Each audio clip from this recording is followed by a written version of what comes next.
Dr. Rajeshwari, thank you so much. Liji, great evening. Thank you.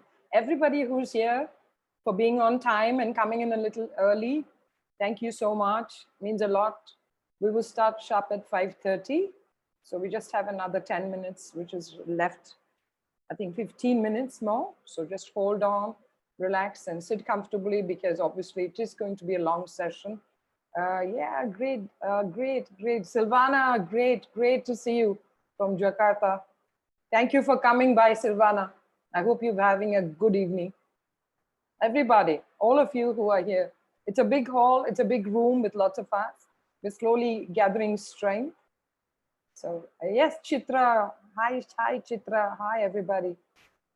Hi, Chitra. I hope Ashok is there with you.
Sri Kumar.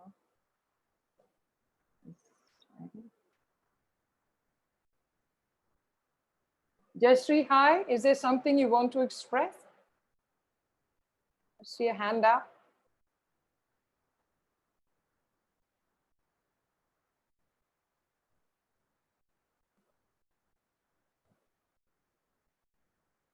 So we start in another 12 minutes.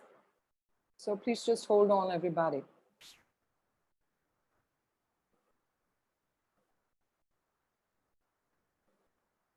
Oh, Cindy, Dr. Cindy from Philippines. Great evening. Thank you for coming by, Cindy. Good to see you. Good to see you.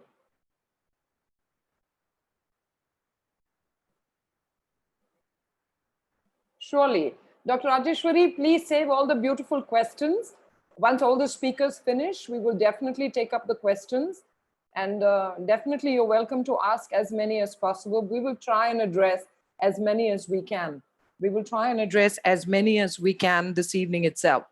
And the whole idea is to ensure that any one of you who has anything to clarify with all the esteemed, awesome doctors, yes, we will ensure that you have that. Yes, I think, can you please mute?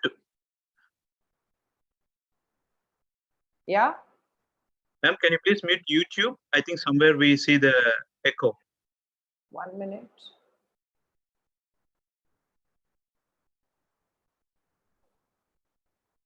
Is it better now? Jagdish, is it better now? Yes, ma'am. I think it's better. Yeah, okay. Because so I hear my own voice, so somewhere YouTube is playing. No, I have muted YouTube now. I have muted. Okay, yeah. Sure, ma'am. Both are muted actually. Is this better? Is the audio better? My audio is better, right? Sure. Let me check. Maybe it's from my computer. Yeah, it's not from here. It's not from okay. here. It's from my computer, ma'am. I turned it off. Yeah, you got to close your device. You got to have it from the phone and the computer. Sure, ma'am. It's from my computer. Sorry. Yeah.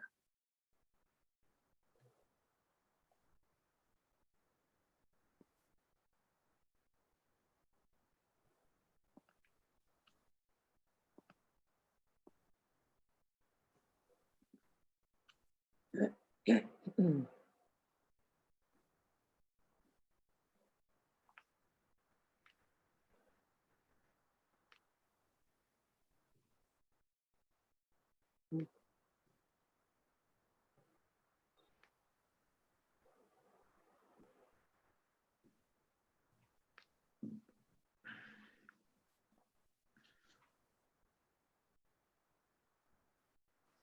hope everyone is settled. Yes, thank you. Everyone who's waving a hand, putting a hand up, saying hello, thank you. Thank you so much.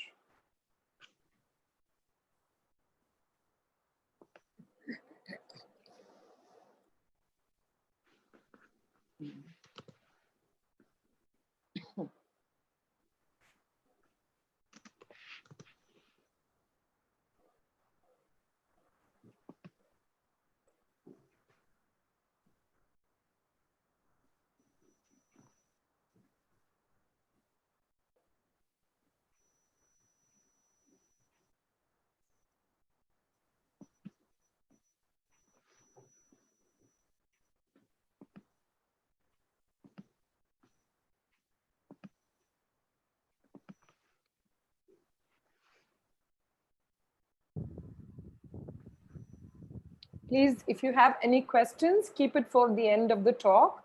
We will have all the doctors speaking first, and then we will have the questions. Just at all points in time, please keep your mics on mute. It's just a request so that the speakers don't get disturbed. Thank you so much.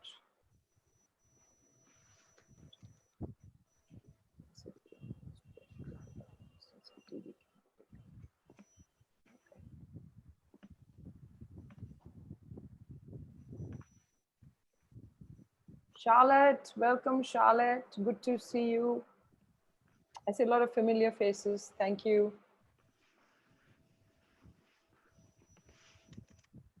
Craig Burton is the co-host.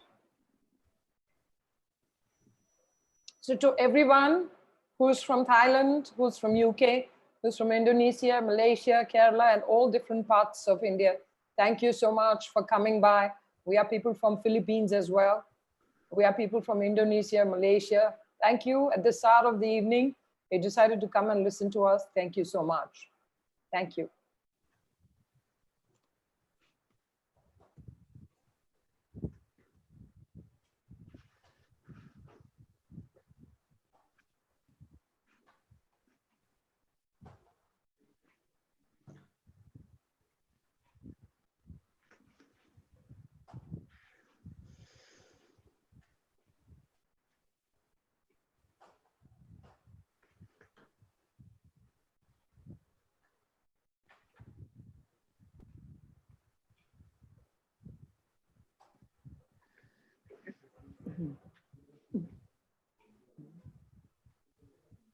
Yes, Purnima, thank you. Purnima Jairao, thank you so much. Everybody, all of you who are here. I think we need to get going. We just have another, to all the doctors, Dr. Naveen, Dr. Praveen, Dr. Srikumar, Dr. Vimal, Craig, I hope we are all ready. We just have another 5 minutes. Great.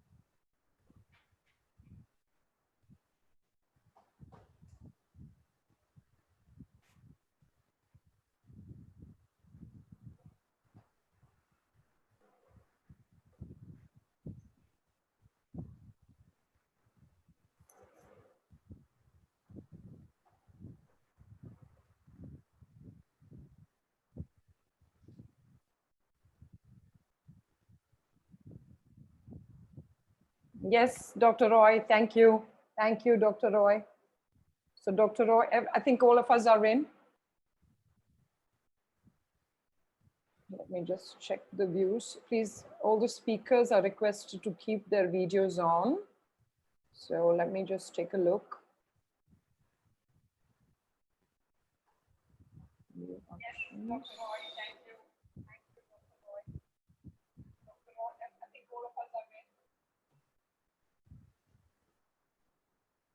Okay, great.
Jagdish, we have 3 more minutes. I think we're ready to go after that. Sure, ma'am.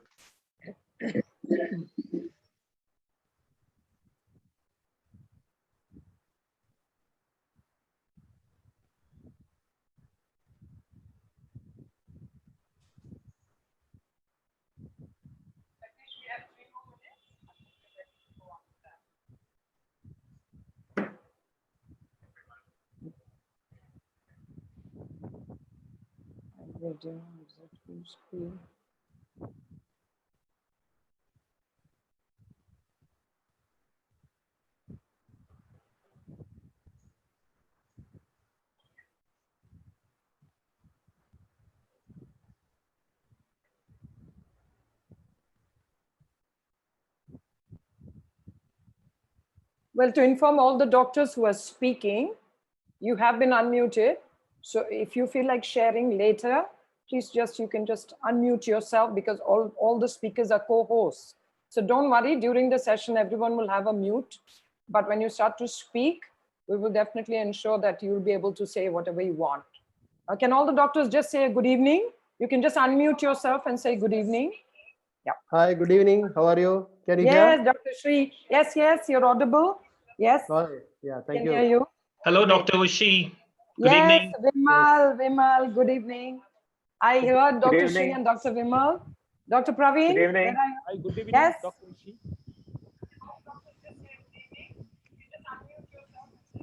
Good evening, Dr. Ushi. Yes, good evening, Craig. Good evening, Dr. Ushi. Can you hear me? Yes. Yes, so if you feel like, I mean, just please reach out through either the chat window or the mute. Just sit close to your microphones, have your earplugs. I hope you're all seated well and ready to go. We just have 1 more minute and we're going to get going.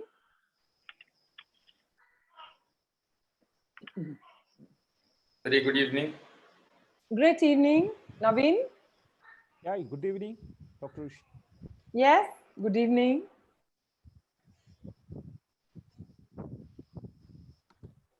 Please, the participants and the audience, I hope all of you can hear everybody. If for those of you who cannot hear, just please check your microphones, check your headphones, and ensure you're not on mute mode. All the doctors, don't worry, everything is set. Okay. Okay.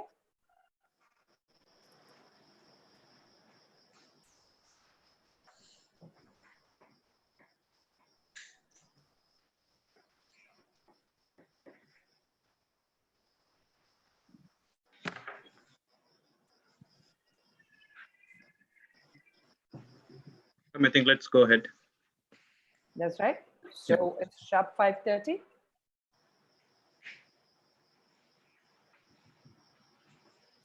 Great evening, ladies and gentlemen. To everyone who's assembled here, a very warm welcome on behalf of all the organizers and the doctors today evening. Thank you so much for coming by. Thank you so much for spreading the message amongst your friends. Thank you so much for about 2 weeks continuously supporting us and supporting the cause of great health. To everyone who's on the back end and on the forefront, to all friends and family who are here, a great warm welcome and an awesome evening. It's going to be 1.5 to 2 hours of a great packed session. And I would love to inform all the audiences that you will get to meet and you will get to hear the best in business. These guys are workers. They've done great good for all their patients. Some of them are researchers, and most of them believe that the patient needs to be looked after. My name is Dr. Ushi Mohandas. I will be taking you through the whole session, and I will also be sharing my information and knowledge with all of you. As I'm speaking to you here in Zoom, we're also live on YouTube. So to everyone on YouTube, thank you, good evening, and thank you for patiently holding on and waiting. Some of you have been texting me. Please ensure that your phones, the speakers, you're on mute mode. And of course, we don't have any disturbance in the coming 2 hours. You're all requested to stay back here for the entire session, so that at the end of the session, you can address the questions and I will be moderating all the questions. Now, ladies and gentlemen, today's topic is gut health. Now, it's something which is very often stated, but not really too many people know much about it, including most of the doctors that I meet. It's very vague, it's very ambiguous. It's been out there for ages. I'm sure for thousands of years, none of our guts have really changed. But some of these organisms inside the gut have really started changing. And there's been a lot that's been happening actually with the gut and the diseases that are related to the gut. The diet that we have currently is no more the diet that we used to have earlier. The kind of lifestyles we lead today is no more the lifestyles that we used to lead earlier. The kind of stress that we are all subjected to is definitely not the kind of stress that we were all subjected to earlier. So in context, let me just tell you that the aim of today's session is to just understand what is the gut, what exactly is it that a layman needs to understand about the gut, what is it that you need to understand from all these gentlemen who have been doing fantastic work with the gut, and in what way can the public utilize this information and integrate it so that your health improves. I will not be taking too much of your time. I would love for the doctors to talk to you more, and I'm not going to be giving you any high funder things, but let me tell you, every time I ask some friends of mine, do you have any problems with diarrhea? They only tell me we have problems with the spelling of diarrhea. Whenever I ask them, do you have problems with appendicitis? They always tell me I have problems only with the spellings of appendicitis. Now, the words itself are huge, but believe me, it's one huge galaxy of bacteria which are there inside our gut. It's more complicated than the Milky Way. The kind of connections the gut bacteria share with the rest of the body is amazing. In fact, it's miraculous the way they communicate, the way they function, and the way they keep all of us sustained and alive. Ladies and gentlemen, without much ado, may I have the first slide, please? We have a panel of 6 very distinguished speakers, and each one of them has a huge track record of great work. They also have a body of work which is exclusive to wellness more than illness. They are done with illness. They've done a lot of illness, but today they're going to be speaking about wellness. So don't ever, even for a moment, think that they are young or they are inexperienced. We have the young and the experienced, and we have the very young and the experienced. The people on the panel today have been kind enough to accept my invitation, and Dr. Sri Kumar has always been a great source of support in doing what we believe we need to continue doing for the public. This is the 3rd of our sessions, not just during COVID times. We intend to keep it going. To all the doctors who are sitting in this room and on YouTube, thank you very much. It shows that you're still keen to learn. And what pains me most is that once you get your degree, nobody really cares to learn anymore. The first person on the panel today, amongst the 6 specialists, and the 6 experts in primarily talking about the gut, is a gentleman I know for more than a decade. He's more like family to me. He owns a wellness center, not just in Kerala, but also in other states, including Karnataka. He's the founder of Wellness Solutions and the Saukya Foundation. I have seen him teach a lot of people. I've also seen him share his lovely knowledge and experience with a lot of people. He's the founder of the Indian Nutritional Medicine Association, a practicing ENT for more than 30 years, an expert at head and neck surgery. He's had this share of what he did with illness. He says that people need to feel well. A kind, simple, awesome soul, a man who started the word wellness in this country, a man who believes in the word functional medicine. The entire aim of this platform is to integrate people and different specialties and not compete with one another. Ladies and gentlemen, a dear friend, a great human being, and the father of functional medicine in India. Please put your hands together and have a big smile as I invite Dr. Sri Kumar, who's going to be talking about why am I sick now? He believes the solution is in the gut. So may I please invite Dr. Sri Kumar to please share on why am I sick now? The solution is in your gut. It's all yours, Dr. Sri. Good evening to all, and thanks, Dr. Rishi, for those lovely words. And I just want to explain to you what we are, especially Ushi spoke about some of the millions of microbes and other things that is inside you.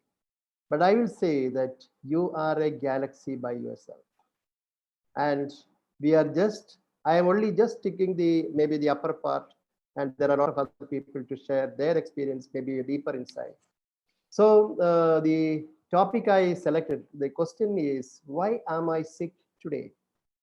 Because all of us, maybe you take every house, maybe every individual, you are sick in some way or other. Why? Why should there be a sickness? Because all the developments and growth in science is supposed to make us much better. But we should understand this basic fact, because for anything, if you want to be fit, you have to fill your gut. You have to fill your stomach, because that is from where you get everything. So gut is something which is otherwise known as your second brain. So this also rightly, I think it is a right name for it. Before I start, I will just quote one of my experience with a patient. Maybe that is similar to thousands and thousands you, me, and everybody sees every day. So I'm saying there's a 54-year-old man who is a government servant who had gone for a routine medical checkup in 2012 April. His routine checkup, everything was normal except for he's having diabetes and some cholesterol, which according to maybe the standard we say it is normal, but ultrasound scan shows a liver enlargement, and they told it is fatty liver, nothing to worry, and was put him on some medications, and he was taking oral hypoglycemic agents and some statins and some proton pump inhibitors because he had some gastric problem. So what happened later on? After some time, maybe in 2016 December, he had continuous fever and tiredness. Again consulted, the doctor said you have to go and see a specialist, and went to the specialist, and they diagnosed him as a massive liver swelling. And finally, the biopsy showed hepatocellular carcinoma with portal hypertension and cirrhosis. So because this gentleman was on regular follow-up, the opinion was it was the early stage. So they did surgery, a partial lobectomy, and after that they did some chemotherapy. So 6 months of treatment. After that, he on the reviews, so PET CT scan showed secondaries in different parts of the body. And then they put him on palliative chemo and other treatment, and after another 3 months time, this fellow expired. So the question here is why? And if you want to really understand here, you have to go behind him and just scrutinize whatever things he was been doing. Look at his food habits. He has been on a regular wheat eater, so gluten. He was on a regular milk drinker, milk. He liked sweets. He used to take a lot of sugar, processed food, stored food, and he used to drink less water. That is his history shows. And if you look into the lifestyle, there is not much of physical activity. And his exposure to toxin is not much. It is like all of us. And also his medicines. He used to take medicines like oral hypoglycemic agents, statins, and proton pump inhibitors. Then you look at the organs that is involved here. He had got a gut was involved, liver is involved, and brain was involved. And look at the disease that he had, diabetes and dyslipidemia. There should be something ringing in your ear when you hear all those things.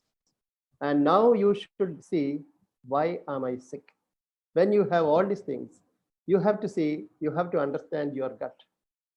First thing that you understand is you are a complex machine with a lot of switches and gears, which needs to be functioning at the right time and at the right moment. And for this, you need optimal, and you have to have an optimal functioning gut, from where you have to have the most important thing, the food that is going in. And why this food is required for you. And this food goes to each cell, and you can say the millions of biochemical reactions that is happening inside your body is carried out because your food reaches your cells. And these millions of biochemical reactions which is happening every minute is controlled by hormones, which is secreted by various endocrine glands. And who is controlling them? It's controlled by your mind. Now you can see the three things come together: mind, gut, and brain. So you can say the brain secretes neurotransmitters and is strongly. So these three organs become strongly interconnected. So you can see now that there is a two-way communication between your body and the environment. What is your environment? You look at your environment, you can see the air, water, food, and everything. And also some hidden toxins like you can see some radiations, electromagnetic waves, which is very, very common, especially with our electronic equipments. And all this will have a direct influence on your liver without your knowledge. Liver transport, what happens? It produces some chemicals, which is bile salt, and is transmitted or transported to the intestine, along with some antimicrobial globules. We call it as immunoglobulins and angiogenesin A. So these are the things that is being transferred to your intestine. This maintain your gut in a normal mechanism. See, we call it as eubiosis. So when this gut is becoming malfunctioning, we call it dysbiosis. And this, so you can see that there is definitely an axis, gut-liver axis, which maintains one of the most important connection. We call it as gut, liver, and environment. So now you see, what is the gut? What do you mean by gut? I am not talking about the anatomy or anything, but I will talk about the functional aspect. It has got three layers of a tube. Innermost layer is, we call it a mucous membrane. Middle layer is muscle, and outside layer is, we call it serous layer. And what happens in the mucous membrane? Mucous membrane is an area where it is semi-permeable. That means it can take in some of the food which is needed for your body. So it has got inside the mucous membrane, there is a channel in which all these things are being transferred. So we can say it is a two-way channel that is in the submucous area. And inside the gut, after the mucous membrane, you have millions and millions of microbes or bacteria. We have around more than 400 species of bacteria that is living inside your gut. And along with that, you can also note that 70% of your immune system lies in the gut. So your body defense depend on the gut, and all these microbes are working for it. And so now you can see this is not just a pipe. This is a very, very important functioning equipment. And these microbes, we call them as probiotics, and they need some food to survive, and we call them prebiotics. And when these probiotics eat the food prebiotic and produce a substance, we call them postbiotics. And this is sufficient. The muscular layer promote this, because of the peristaltic movements. You can see that slowly and slowly the food moves in and it is being excreted out. And you have a very small sentence about the permeability of this membrane. We call it as intestinal permeability, through which what happens is the nutrients go in and come out. So the cells of the mucous membrane, we call them enterocytes. They are tightly packed and also supported by mucins and other protein. But what happens in the, especially because of the modern food habits and all this gluten and other things, you can see there is loose junction. Because of that, what we get is a condition known as leaky gut, which means you are leaking from outside to inside, not from inside to outside. All the unwanted things will go in. And the food habits are also responsible. You can see today, one of the most important diet is called SAD, Standard American Diet. We have gluten, we have milk, we have refined sugar, refined salt, medications, tobacco, alcohol. What happens when all these things go in? Our individual response is different from person to person. And they produces toxins inside your body, and these are called aldehydes, and they're removed. And that is dependent upon your antioxidant reserve, your pre-existing conditions like diabetes, and diversity of the microorganisms which is present inside your body, and other lifestyle factors like your job, your atmosphere, and chemicals, the toxin exposure, etc. So what happens is all these leads to fatty liver, which is a common finding. And the above chemicals are the actually produces some cytokines and gut dendritic cells to be stimulated and produces the fatty liver. When there is an inflammation in the liver, what produces the fat is being attracted, because fat is the number one anti-inflammatory. That is how the fatty liver manifests. The other two systems that is involved along with this are the hormonal system and the immune system. So now you know that hormone system, immune system, liver, gut, brain, and environment all malaligned. This is responsible for today's illness. Non-communicable, all lifestyle diseases that we talk about, diabetes, heart disease, cancer, and everything. And also the communicable disease, like all communicable diseases that we talk about, various epidemics, and including the present pandemic, COVID-19. Everything is because of this. This is why most of us have a fear and stress, and all these diseases may be invisible and or hidden things that is by the science center, because of the science and technological growth was not able to, so maybe to block all these things. So you can say that in this patient, which I have mentioned, is the hepatocellular carcinoma, which has become very common because of portal hypertension, hepatitis B, hepatitis C, and a lot of other reasons for it, and finally end up with liver cancer or maybe a gut or a liver transplant. Brain and gut maybe originates embryologically from the same cell. So that is why we say there is always a crosstalk between your gut and the brain. I think Ushi will be talking much more about that, especially when you talk about your gut feeling. Especially it is mainly it is the connection is very, very strong. Actually, all the systems of our body are interlinked, and the reason why disease or organ specific treatment fails in modern time, because you cannot treat a disease alone. You cannot treat an organ alone. You have to treat a person as a whole. When you say the treat a person as a whole, it is coming at a cellular or subcellular level, or you can say at the atomic level. And inside our body, we have two groups. One is we got from our parents, that is ourselves. And second is a group of bacteria that is their microbes. There are different varieties. And if you consider your genome, which I think Vimal is going to talk more about it, we say it is around 1:150 ratio. We are against 150 microbiome. So that means your bacteria, your gut microbes determine your health and disease. And this is responsible for most of the things.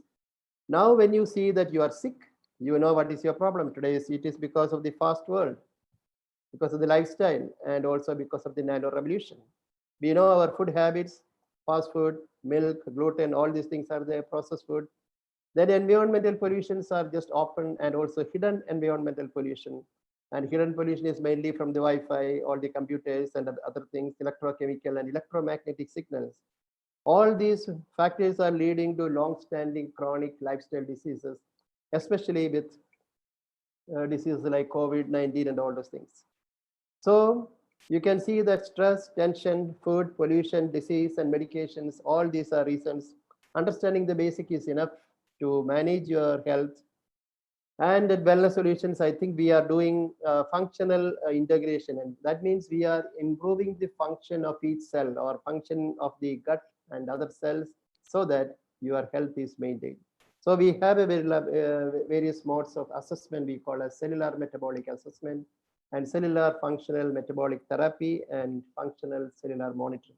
These are the factors in which we build up on the person. And we have to say that everything originates, all disease originates from the gut. That is the dictum which has been described by Hippocrates, the father of modern medicine.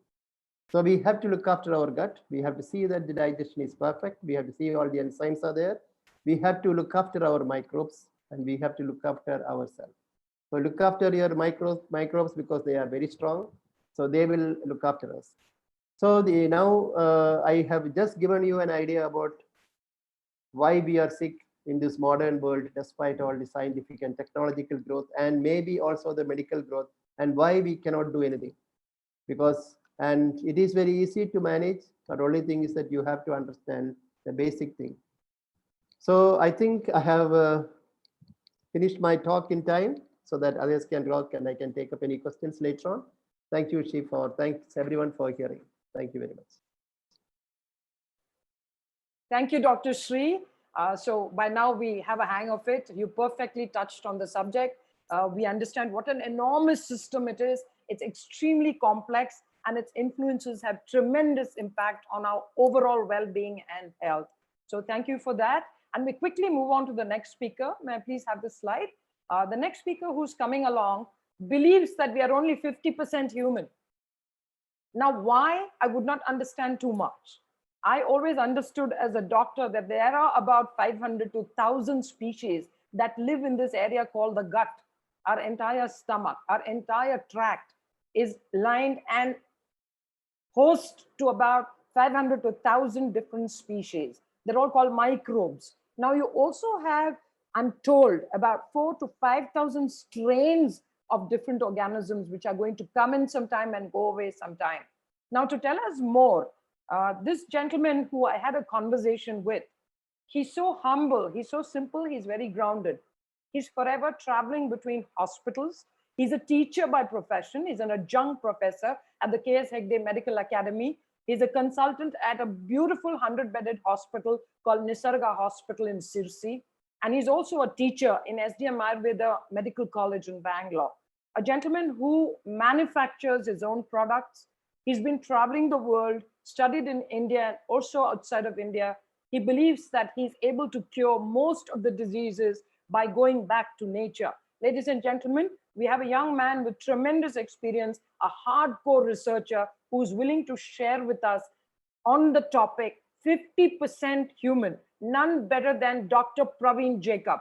Over to you, Dr. Praveen Jacob. May I please have Dr. Praveen Jacob on screen? Good evening and welcome, Dr. Praveen. Good evening to all. And yes, thanks, Dr. Ushi, for wonderful introduction. And today my topic is about 50% human. I would like to thank Dr. Ushi, also the organizers behind this event. Thanks for giving me an opportunity to share my knowledge on gut microbiome with massive number of people who are watching this show. Dr. Praveen, your audio, just check your audio, please. Hello. Yes. Okay. So I had been in naturopathy industry since almost. Hear you. Check your mute. Have you unmuted yourself? Have you unmuted yourself? It's working, ma'am. We can hear. Okay, fine. Go ahead. Yeah. Go ahead. I had been in naturopathy. Okay, yes. I had been in naturopathy industry since almost 15 to 20 years. I would like to share some intriguing facts related to gut microbiome. It has been always my passion to understand, research, and investigate science. And particularly from the past 5 years, I am fascinated towards the science of gut microbiome. The human body is composed of two types of cells, human cells and bacterial cells. The human cells makes up just 50% of body's total count. The rest are microbes. The ratio between human cells and microbial cells is more likely to be 1:1. For example, it's been proven that human body is comprised of 40 trillion human cells and 50 trillion of bacterial cells. That's why I placed the title of my talk, 50% human.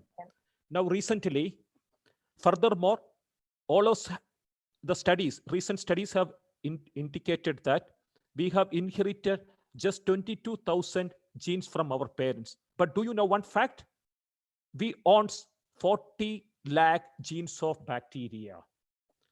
So we can just say that we are just a habitat of microbes, and we are owners of a bacterial megagenome. So people are more likely a human bacterial hybrid species composed of 50-50 pattern. 50-50. What do we mean by this 50 pattern? They are almost similar to our better halves. Because recognizing this hidden better half will bring peace to our body, mind, and soul. Understanding this lifelong partner has implication to treat wide range of the disease, starting from allergies to autism. This better half is really a more trustworthy partner because they neither abandon you nor leave you. Your better half is a hard worker, do you know, that perform enormous amount of jobs like production of brain hormone. Now study says that 90% of the brain hormones are produced by gut bacteria, and later it is transported to brain. The food will be broken down to tiny particle by gut bacteria. The food can convert into stool by gut bacteria. The thyroid gland produce inactive thyroxine, which has to travel to the gut where it converts into active form. So the work of the gut bacteria are really incredible. So, and one of the two important functionality of gut bacteria, first one is modulation of immunity, second is production of brain hormones. To understand how the bacteria, let me give you one example which can help you to understand the relation between immunity and gut bacteria. So let's take the topic to Mumbai subway. There are trained police officers and cops trained in academy who are given rigorous training in discriminating good and bad people, so that they protect the good and punish the bad. They should not attack the good people, isn't it? So our immunity also almost similar to police force. Our gut is the police training academy, and gut microbes are the training faculties of immunity. So the gut microbiomes in gut train our immune cells system to distinguish good from evil and tell them not to attack our own body. So that is the most important step, the training conducted by gut bacteria to our immune cells. Therefore, immune cells does not attack our tissues, it does not attack our heart tissue, does not attack our brain. If the training is inadequate, the bacteria misunderstand our own cells as a pathogen and launch an attack, leading to autoimmune disorders. So the most important criteria to fix the autoimmune disorder, fixing the gut. So what is gut health? So two factors are most crucial to maintain gut health. One is the type of bacteria, second is gut diversity. The most important factor is gut diversity. What is this gut diversity? It should be like a rainforest. It shouldn't be like a forest of or Arctic or Antarctic forest. The diversity, more species, better gut health. And when you fall into sick, when our diversity or the gut diversity became like a monotomous plantation like tea estate or coffee estate, where only few strains of bacteria start thriving. So what are the factors leading to gut dysbiosis or bad gut? The number one factor is mode of delivery. Now studies well established that the children who born with the C-sections are more prone to develop allergy to asthma because they have very poor diversity of gut bacteria. Because we get first dosage of our gut bacteria while we are passing in the birth canal of the mother, where we get the first dosage of the bacteria.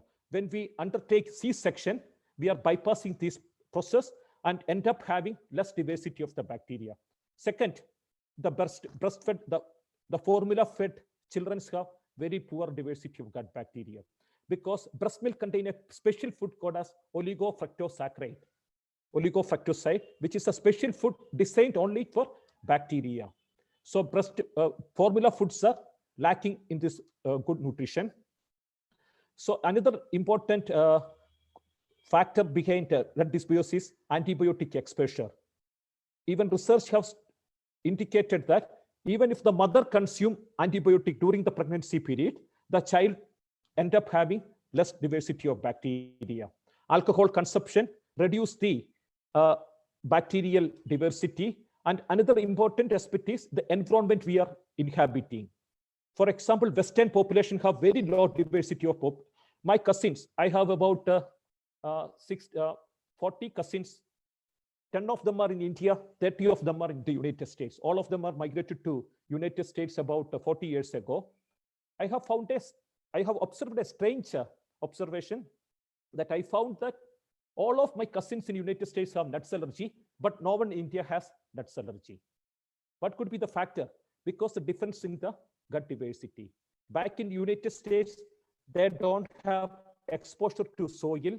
They're living in a super hygienic society, so resulting in bad gut. So the extra hygiene what we are exposed today also, one of the contributing factor behind gut dysbiosis. That's the reason the children who born in the farm have very low prevalence of asthma and allergy. And let me share you a few interesting studies regarding gut bacteria. Have you heard about Auto-Brewery Syndrome? It makes you intoxicated without drinking alcohol. A condition is called as Auto-Brewery Syndrome. So 3 months ago, one gentleman in the United States has been arrested multiple times by police officers. But he was not an alcoholic. Some of the investigators were intrigued by this phenomena. They did an examination and found that few strains of bacteria which can produce the sugar to alcohol was entered to his stomach, and he was intoxicated for 24 hours. Just understand the significance of gut bacteria. Even bacteria can produce alcohol in your gut. When scientists transferred gut bacteria of a group of rats to another groups, all recipient rats assume the characteristics of donor rats. It's like if I give my bacteria to my wife is going to have my personality. When scientists transferred gut bacteria of autistic children to rats, almost all rats started exhibiting symptoms of autism, the impaired social interaction, the hallmark of autism. When scientists transferred gut bacteria of IBS patient to rats started manifesting symptoms of IBS, diarrhea, and followed by constipation, even depression. So let me show you one of my experience where I got acquainted with the science of gut bacteria. Around, I think, 2015, one patient came to my clinic from Bangalore. He was working in a reputed science institution as a research fellow. And his life turns upside down. Some of his friends suggested him yeast-based supplement. He took for 1 month. Within 1 month, he started developing dermatitis, IBS, depression. He stopped his job. His wife abandoned him. He was totally abandoned just in a 1 month of yeast consumption. Then I was really surprised. What is the mechanism behind yeast?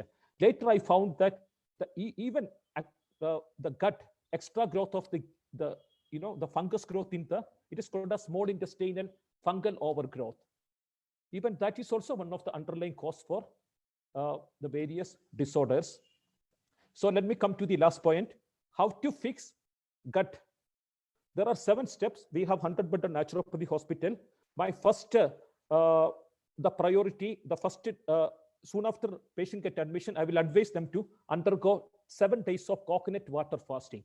One of the best way to fix the gut. Coconut water, plus you have to mix some probiotic strains. Be 5 to 6 tender coconut per day, and 7 days. I have seen almost 90% of psoriatic patients with the larger lesions simply disappear in span of 5 days. So next, so tender coconut water is good for skin disorder, but there is one more fasting I am advising to my patients, which is buttermilk fasting. The rheumatoid arthritis patients, severe rheumatoid arthritis patients, or ankylosing spondylitis, they get tremendous response in a short span of time by buttermilk, maybe around 2 to 3 liter buttermilk every day for 10 days. That is one of the amazing, incredible ways to fix your gut. Next, definitely eat wide range of fruits. Healthy has diverse community of microbes, each of which prefer different type of foods. Next is prebiotics, are foods that fertilize our existing gut bacteria, encourage development of diverse community of microbes. So you can get probiotics mainly from buttermilk, yogurt. I will tell you one of the beautiful probiotic which you can prepare in home. Aloe vera based probiotic. It is very simple. You require 3 requirements because it is: first is a jar, second is half liter aloe vera, third is half liter jaggery. You blend together, keep for 10 days. You are going to have the best probiotic in the world in a span of 10 days, which will completely cure your migraine and the reflux, gastroesophageal reflux disease. That's the best, my favorite probiotic. I will tell you one of my favorite prebiotic also, the flax seeds and chia seeds. And onion also rich source of inulin. The flower of banana is a rich is loaded with the prebiotic. So onion, banana flower, chia seeds, flax seeds, and passion fruit. These are the 5 richest source of soluble fiber. And fermented ganji, which had been traditionally used in across the India, also one of the amazing source of probiotics. Dear friends, you are not left alone in this planet. You have a best lifelong companion called as gut bacteria. So don't worry. Thank you. Thank you for listening to me. Thank you, Dr. Praveen. Okay, it's awesome. And I couldn't agree more with you. I don't think any forum will give people such wonderful tips.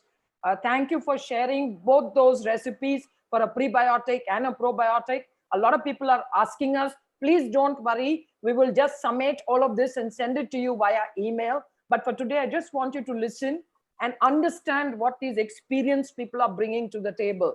Now, we've understood what an enormous system the gut is. We've also understood why people get sick. Now, we've also understood that we're only 50% human. And look at what Dr. Praveen just shared. It's an eye opener. And I think he said that there's also something where we can get auto drunk. Now, I see a lot of comments on YouTube saying that most of those people, when they have heavy dinner, that's why they feel drunk. So later on, we'll discuss this matter with Dr. Praveen. But the most interesting for all the audiences, Dr. Praveen, is the Auto-Brewery Syndrome. Everyone wants to know how not to spend money during COVID and how to get drunk. So you will have a whole load of people who are going to reach out to you. We have the next speaker. I'm not going to take too much of your time. We have the next speaker. Some of us have already met him. He's a dear friend of mine, one of the youngest on this panel, having done fantastic work based in Reading in United Kingdom.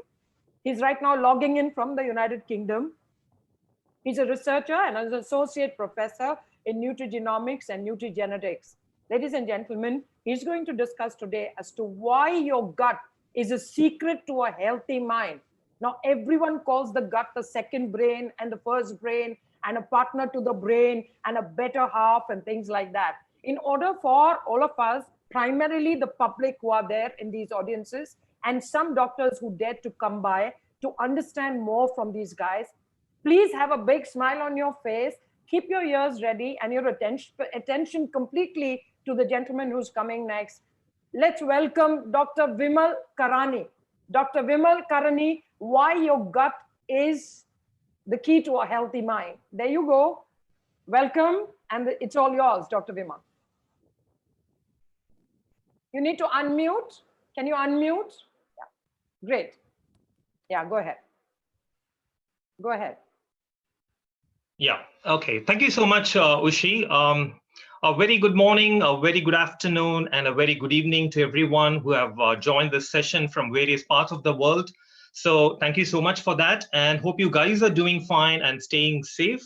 For those who do not know about me, I'm Vimal. I'm not a medical doctor. I'm basically a research scientist working in the field of genetics and nutrition, where I'm trying to understand the role of your genetic makeup, your gut, and diet, and how they contribute to the development of cardiometabolic diseases such as obesity or diabetes or cardiovascular disease. I'm doing this research in various countries and various parts of the world. So that's a brief about my work.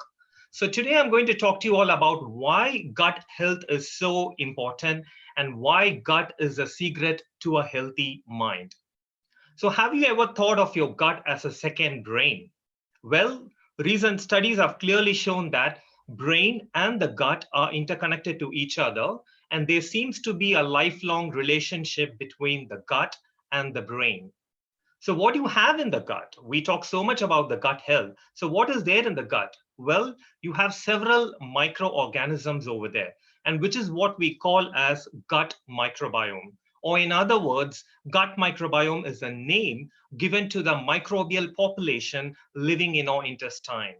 And do you know what is the weight of your microbiome? Well, your microbiome can weigh up to 2 kilograms. Your gut has got tens of trillions of microorganisms, including at least 1,000 different types of bacteria. So if you have a good gut health and a thriving colony of bacteria, which will obviously produce more gas. So next time when you fart, don't be ashamed of passing gas. It's a sign your gut microbiota is rocking. So let me share a few things about your gut. So first of all, your gut microbiome is generally stable after the age of 3 years. So the major modulations that happen during the early life, they get sustained.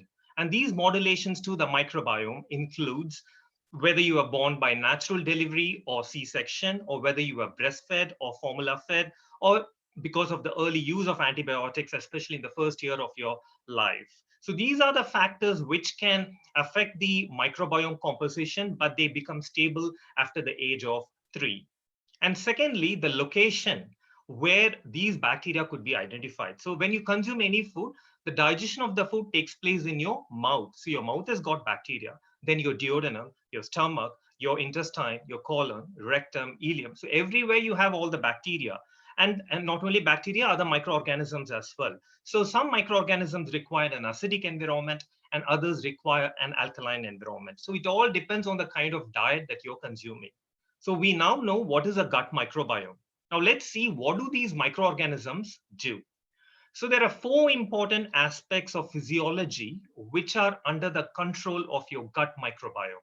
The first one is the immune system, and the second one is your digestive system, and third one is your metabolism, and the fourth one is your gut-brain connection. I'll repeat it once again: immunity, your digestion, your metabolism, and your gut-brain connection. So any defect in your gut can have an impact on different kinds of diseases, such as gastroenteritis or bone health, or inflammatory bowel disease such as ulcerative colitis or Crohn's disease or irritable bowel syndrome or colorectal cancer, even cardiometabolic diseases such as obesity, diabetes, cardiovascular disease, and also studies have shown a link between gut microbiome and autism.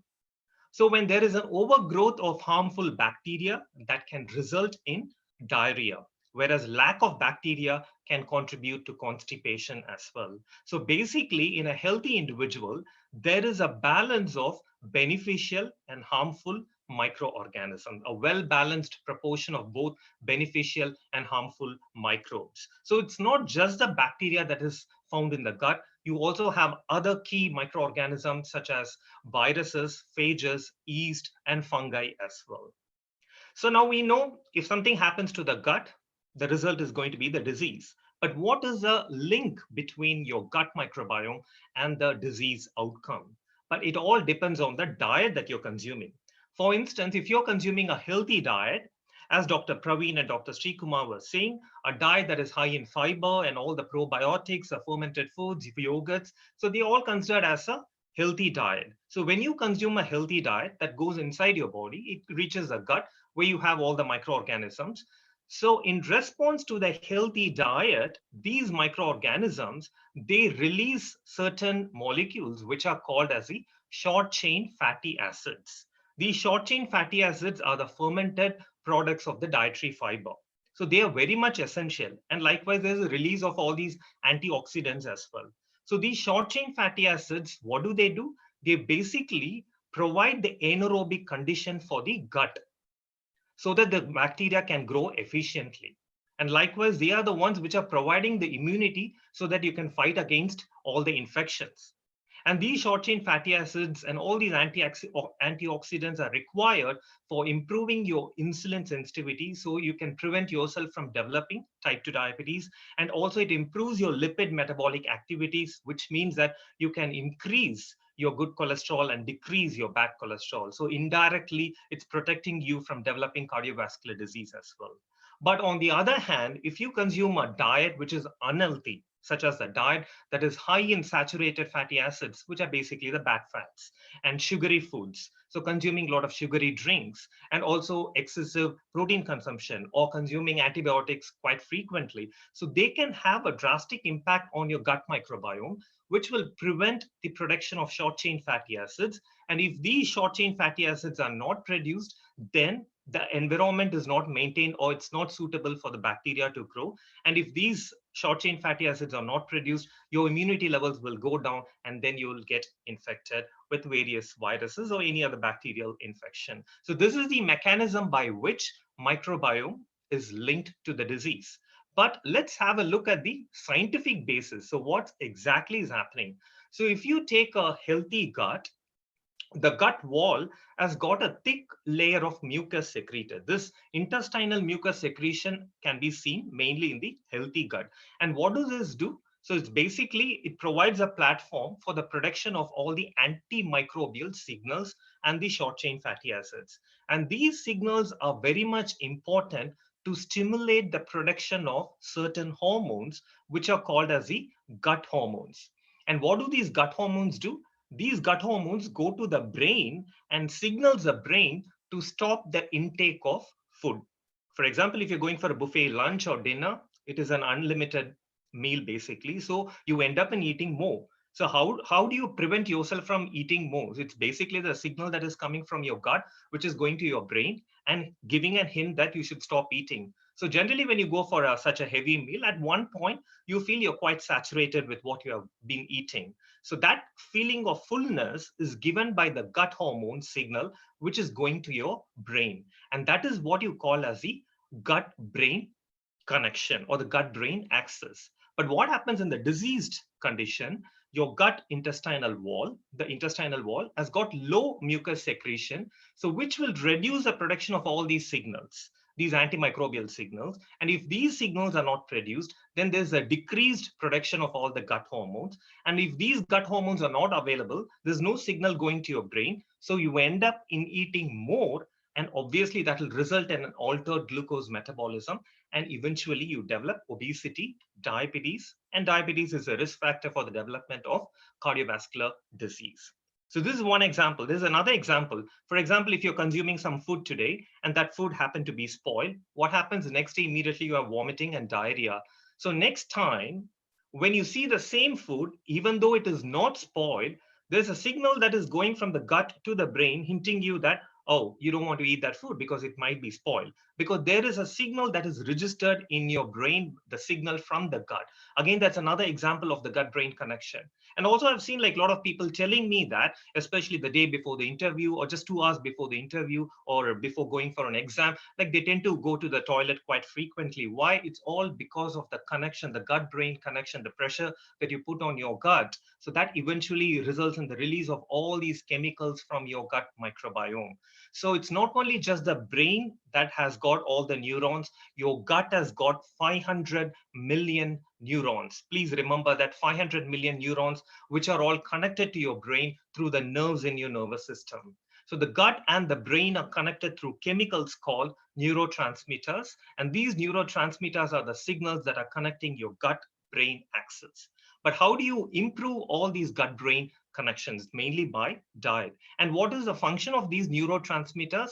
Basically, they control the feelings of fear and anxiety, your stress. How do you show your emotions, your tears, your feelings for if you're in a panic state, if you're stressed, or if you're anxious to know about something? So these neurotransmitters are connecting your gut and the brain. So these connections are very much important to maintain a healthy life.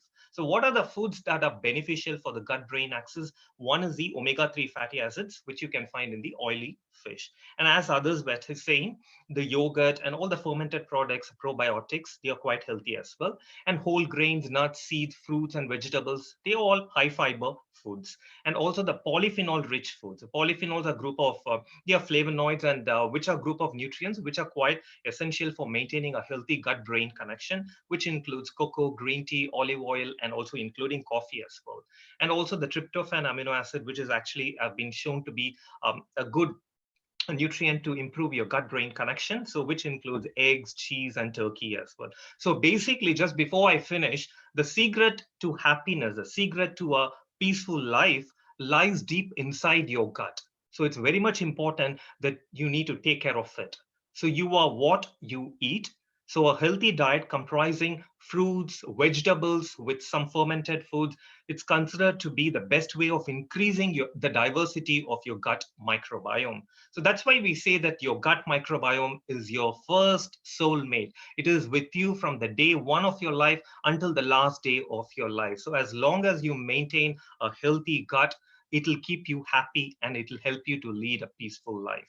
So on this note, I would like to thank you all for listening to my session, and I'll now hand over the session to Ushi.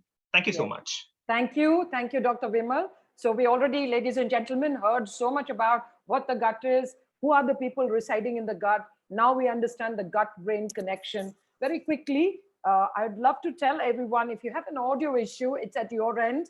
We are all fantastic, loud, clear audios. So you must check your internet. I hope there's no lag. Suppose you cannot really hear, then you must check it at your end because our audio is fantastic. And we're also streaming it on YouTube. So some of you would love to just go in there in case you have issues over here. I would request everyone to pay attention to the speakers more than worry about the slides and what you can get, because we still have time. I also respect the speakers and they're stuck perfectly to time. We have the next speaker who's going to come in next. And we heard so much about diet. We heard so much about what is a prebiotic, probiotic. We heard a lot of words. And not many of us will really understand that because 90% of us are Google educated. Now, in order for us to understand more, though we've heard it, and to understand it, moreover, from a specialist who's a world-renowned sports scientist. He's also a world-renowned nutritionist. I've had the good pleasure and the privilege of having met him outside of India at Thailand at one of the conferences. I instantly took to him because he really knew what he was talking about. He was very clear about the subject. He has tremendous experience in the field of just not nutrition, but also the field of sports science. And at the end of the day, he runs his own center from which he's helped thousands of people. He lives in a place where many of us dream of visiting and living. To welcome a dear friend, someone who supported me in this cause of reaching out to all the people, someone who lives in a place which many Indians dream of and many people across the world love to go to, a beautiful place called Phuket. Let's welcome Craig Burton to tell us more about how prebiotic and probiotic foods can support gut health. The stage is all yours. Welcome, Craig, and you can please, yes, let's see you. Thank you, Dr. Ushi. Good evening. Fantastic. Hi, everybody. Wow, Yes. Everybody can hear me. Fantastic. Yes, we can. Go ahead. So it's been, so far, we've heard so much about the physiology of the gut and the interactions, but also most of the speakers so far have spoken about the importance of our lifestyle, our movement and our diet, and talked about probiotics and prebiotics. So what I want to do in this talk is I want to get practical with everyone and also help with an analogy.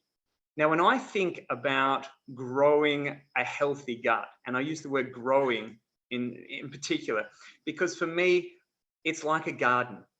And where I grew up, I was very lucky. My parents had a fruit and veggie shop, and we had a lot of vegetables in our garden. And so I want to introduce you to 5 keys to growing a healthy gut.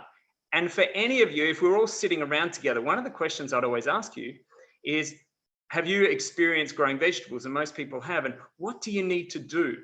And so the first part is having good soil. And for instance, Dr. Sri Kumar spoke about inflammation. He spoke about what can affect, obviously, the sad diet that we see, processed foods, and how that affects our gut terrain. And when we have problems with inflammation and acidity, especially in terms, we're not going to be able to look after our gut. And this is one of the problems that we see if we're growing vegetables. We look at the pH and we say, okay, is this a good environment? So number one is looking at the soil, looking at the pH, the quality, acidity, and inflammation. And then we move to, if we're going to have a great garden and great vegetables, we look at the seeds. Now, the seeds analogy, in my opinion, is the probiotics. And we've already heard about them. This is our microorganisms. These are the friends that are going to do so many amazing tasks in our body. We've already heard that 70% of the immune system stems from this part because of the role of these probiotics. And so it's really important, as we've also heard, to have a big cross section. And I think it was Dr. Praveen who spoke about the rainforest, about diversity. If anyone out there who is an avid gardener, especially with vegetables, they want permaculture. They want so many different species to interact, and that's the key. When we have monoculture, we see a lot more problems. We don't, in organic farming, we don't have so much of this monoculture because we know we need this interaction. We need life needs many elements. So if we can think of as many species as possible, this is the key. And in terms of introducing these species, we're going to talk about some of the fertilizer, but there's an interesting studies. There's so many studies out there on the role of probiotics on so many diseases, including we've heard already about from autism, inflammatory conditions. We've heard about the brain connection. And for me, in terms of, there's one study, I deal with a lot of people who want to lose weight. And we've got a lot of good studies on the role of probiotics and weight loss. There's one study I just want to talk about, and it comes out of Japan.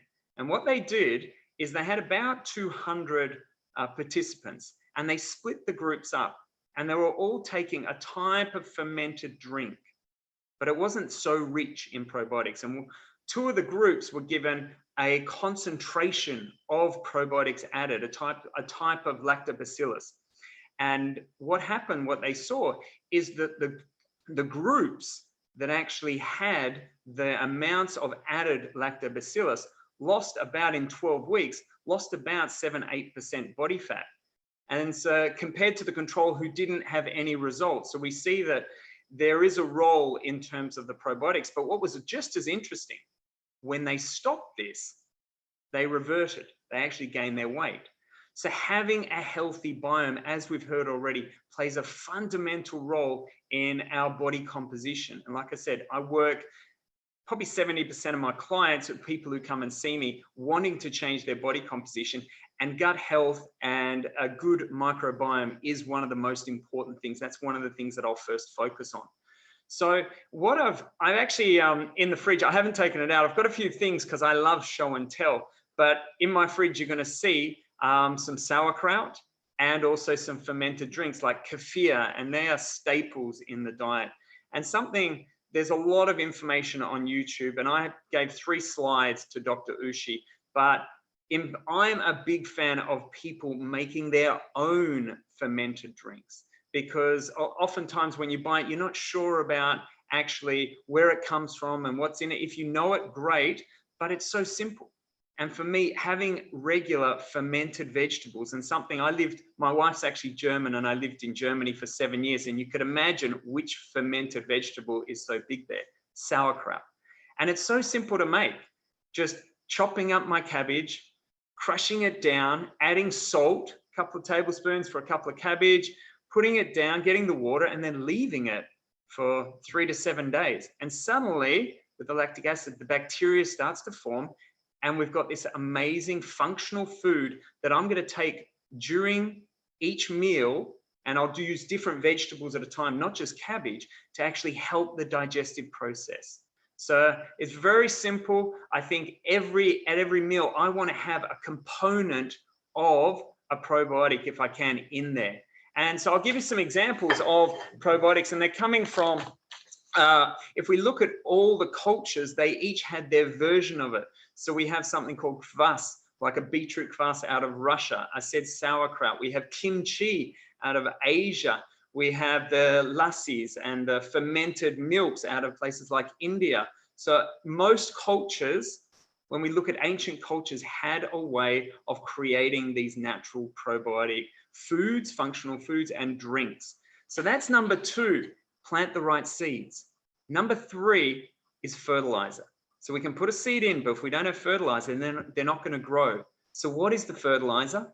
We've heard it already. It's prebiotics. It's the food that these probiotics are going to feed on. And it's really important in terms of, you've heard so much about fiber already and the importance of having enough fiber in our diet. There's enough studies that will show that the low fiber diet is one of the biggest problems we're having today. And when we look at all the processed food, what do? They take something whole and they strip it. They take the fiber, they take often good fatty acids, and they strip it to a refined, generally carbohydrate that converts quickly to sugar. We want that fiber, it's so important. But there's also types of fiber that actually go down, aren't digested through our small intestine, get to our colon, and there some magic happens with our probiotics that feed on them. And we've already heard from Dr. Vimal about the short chain fatty acids and their role in terms of brain health, reducing inflammation, and even used as a fuel source. And so it's these fertilizer, these prebiotics for me, that is actually one of the biggest focus points. Now, some of the prebiotics, I actually grabbed some because they're a big part of my diet. I thought I'll do a show and tell. And so there's my blueberries. Great to have in terms of snacks. This plate here is full of some of my forms from an onion, like putting onions and garlic, always like really putting them into the meal. Asparagus, amazing in terms of what we call inulins, this type of prebiotic that really increases the amounts. We've heard already about my chia seeds are away, but flax seeds, such a staple. I'm such a big fan. Now, what I do is I'm crushing it and adding it to meals, getting not only fiber, there's actually good proteins in here and good fatty acids. So talk about omega-3s, anti-inflammatory. So I'm a big fan of chia seeds and flax seeds. And even when I'm using food, so we've heard it already about gluten. I have personally a big problem with gluten. So for instance, when I use flour, I use coconut flour, which is very digestible and a great prebiotic too. So I'll use that if I'm baking. I even make my own breads with flaxseed and coconut flour. So if you can look in terms of food sources as feeding those bacteria in that fertilizer, then you're going to go a long way. And that's really going to grow the more diverse gut population. So we've got, like I said, we've got good soil, keeping the inflammation down, keep the pH right, so acidity. We've got the seeds, the probiotics. We've got prebiotics to feed it, the fertilizer. And then we've got about starving the weeds. So we have a garden growing and suddenly the weeds come in there too. Well, we always say that fiber feeds the good guys, just spoken about that now, but sugar feeds the bad guys. Sugar feeds those weeds. So if we can keep that refined sugar as low as possible and not feed all those bad guys and keep the ratio, we're always going to have some. Dr. Vimal talked about the good-bad ratio. So if we're looking at 70, 80% good bacteria, we're feeding with that fiber, and then those 20%, they'll keep that under control. That's not a problem. So if we can keep that refined sugar, refined foods out as much as possible, so having balance, then we're going to go a long way in terms of for our garden. And the other thing I'll speak about is, and I think Dr. Ushi is going to talk about that soon, what else does our garden need? Well, it needs love. I know plenty of people who sing to their garden, sing to their plants. I don't know, Dr. Ushi, if you sing to yours, giving it love, water, and sunshine. There's a lot of talk today about vitamin D and the role of vitamin D and the importance of vitamin D in every factor, in all our genetic expressions. Our garden needs it, our microbiome needs it, and hydration. There is nothing worse than a dehydrated body. When we have a pool, I often tell my clients, think of a pool of water.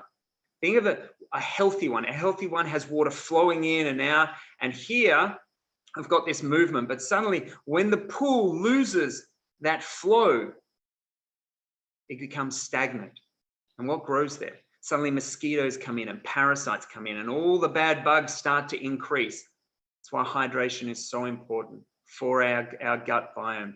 So I hope that was really helpful. So again, good soil, good in terms of the pH. Think about the foods in terms of the probiotics, the seeds, planting good seeds, finding whether it's a kefir or sauerkraut, fermented vegetables, kvass, something like that, fermented, having those in the diet. Fertilize it with all the flax seeds and chia seeds, coconut flour, onions, garlic, asparagus, feeding it with those. And I will say one point though, as a nutritionist, if you ever eat onions, garlic, asparagus, any of those foods, and they do give you a lot of problems, especially diarrhea, then you may have an issue. Some people do have an issue with what we call FODMAPs. I don't have time to go into it today, or in terms of this talk right now, but you may have heard, some people may then research what's called a low FODMAP diet. And what that means is some of these foods are overfeeding in terms of bacteria, particularly in our small intestine, and they can cause some issues. So some people may have to watch out for it. So just like there's no one size fits all process. Most of the speakers have spoken about this already. So if you do have reactions, then you might just put it aside. This low-fat diet is one of the most successful for IBS, since we're talking about guts, and I've worked with enough clients to integrate that. But in the end, once we've got this balance, having those foods come in is really beneficial. And then adding our sunshine, our water, and lots of love. So over to you, Dr. Ushi. Yes, yes. Thank you. Thank you, Dr. Craig. Thank you so much for sharing. So we heard so much about the diet. We heard so much about the microbes. I've also been told that diseases of the modern age, where people keep complaining about arthritis, pains of unknown origin, a lot of skin issues, heart issues, immunity issues, even cancer, they say, if you take care of your gut, you can actually prevent a lot of things. So to all the wonderful speakers who've shared thus far, great gratitude. I'm sure all the people here, almost 300 here and almost 282 watching on YouTube Live, we all are having tons of knowledge coming from across the world, thanks to technology and thanks to the fact that we can all, during these tough times, remain connected and also be with each other and share what we do best.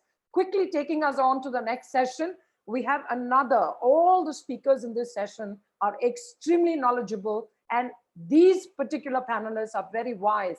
They have tons of experience backing them. It's no use having a degree when you really don't have experience. Most of them are into research. They've handled patients. They've seen what is there in the textbook, and they've also applied it in their real life and either debated, argued, or come out with their own theories. Now, the gentleman that's coming up next, the next doctor, he's a cracker brain. He's a Fulbright fella. Can you imagine? He's been all over the world studying. He's an international research faculty. He's also an honorary professor in UTS Sydney. He's the CEO and the medical director of Yogakshema Clinic, Bangalore.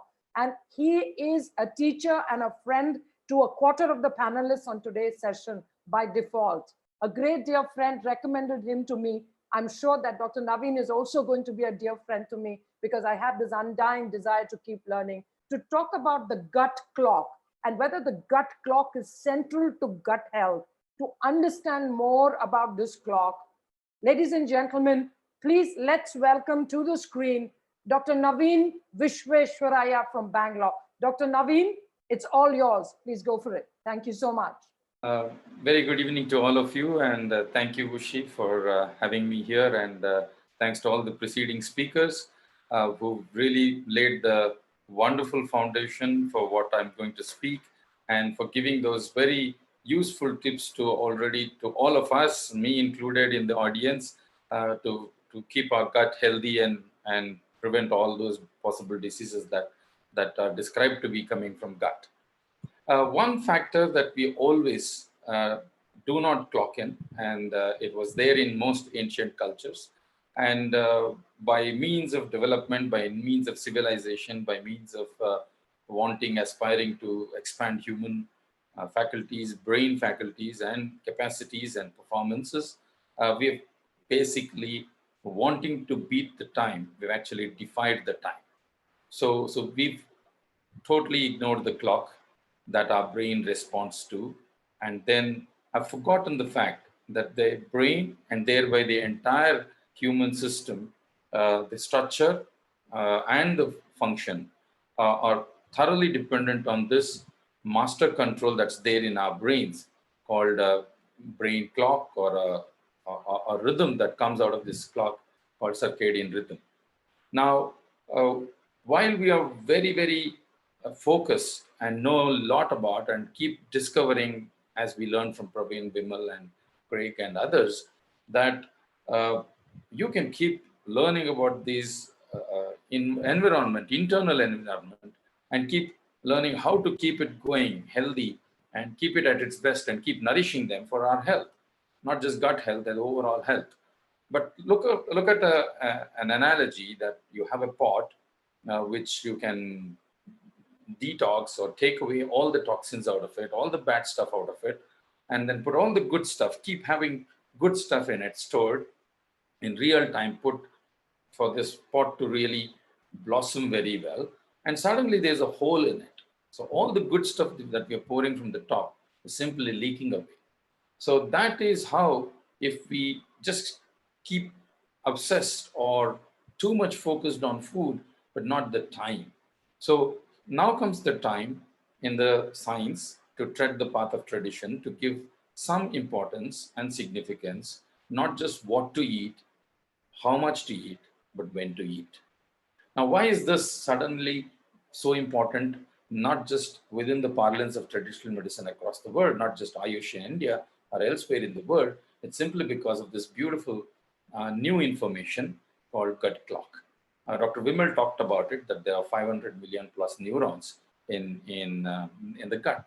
So we always thought that the neurons are in the brain, the nerve cells are in the brain, and there are nerves coming out of the brain which controls the body systems through the spinal cord.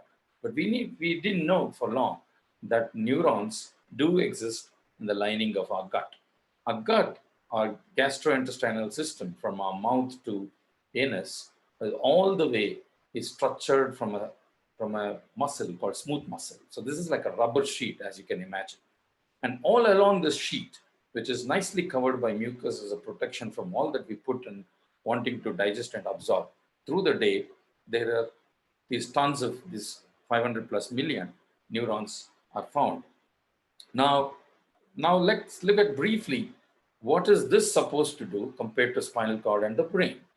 So the brain being the master clock, and it has a whole set of processes to factor in and to keep sending messages down below to every system, whether it is gastrointestinal, immune, endocrine, cardiovascular, and so on and so forth.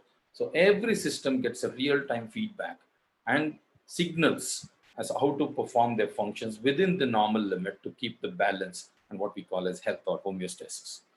Now, while these circadian rhythms are there, controlled from the brain, there's neurons in the gut also has gathering informations and doing its own function. So now we believe in science that this, apart from brain and spinal cord, is there to keep our digestion, absorption, and defecation a very autonomous function. No matter what we do at a given point of time, whether mentally, physically, or enough mobility or any of the functions that we are engaged in, our GI system keeps going. So it's very, very on auto mode, auto cruise mode. And that's largely because of this set of neurons. Now, this set of neurons are also important to keep two-way traffic of signaling and communication between the brain, which Dr. Vimal talked about. So there are three things that comes about in this. There's brain, there's gut clock, and all of this has impact on not just metabolism, but also feeling.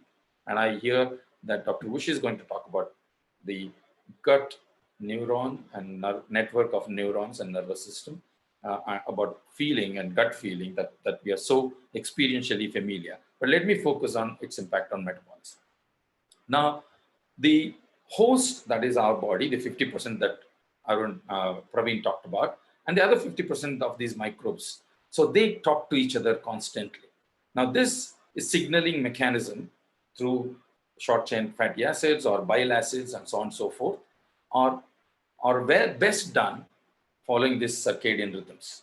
Now, we want to believe that humans have evolved in these thousands of years than our primates to this beautiful, intelligent human being. But unfortunately, from the Stone Age to now, our brain hasn't learned one thing. That is, we are still triggered. Our brain triggers for all its own and peripheral functions depends on day-night cycle. So we are still tuned to the sunrise and sunset, no matter how developed, how we want to believe that we can set and change our environments and wanting to do different things.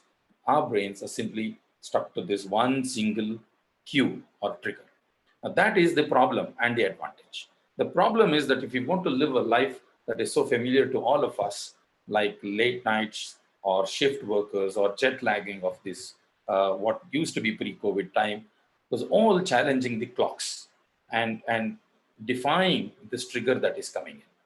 Whereas if you just go back to ancient times, which is the preamble or a presumed setting for traditional medicine, the clocks were intact, the feedbacks were intact, the triggers and cues were intact, and hence everything fell in place. So the challenge is that we are defying the clock. The advantage is we can go back to the clock because that's not changed. Now let's look at the core message of today. When, as opposed to how much and what to eat. So we learned in two preceding speakers, they've given you a list of real prescription, what to eat and how much to eat. Now let's look at when to eat. So the traditional or human tendencies to feed or the feeding behavior is the early part of the day. And as day progresses, our feeding behavior weans off and we are not interested to feed ourselves. But modern day living has simply lopsided the whole process. So we do not want to feed ourselves in the early part of the day, and we want to feed ourselves in the later part of the day.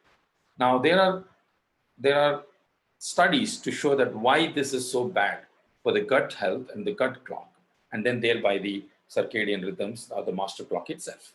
So you trigger the problem by feeding, and then the master clock gets skewed and starts to give or loses balance to trigger a whole lot of pathogenesis in all the systems that we can think of.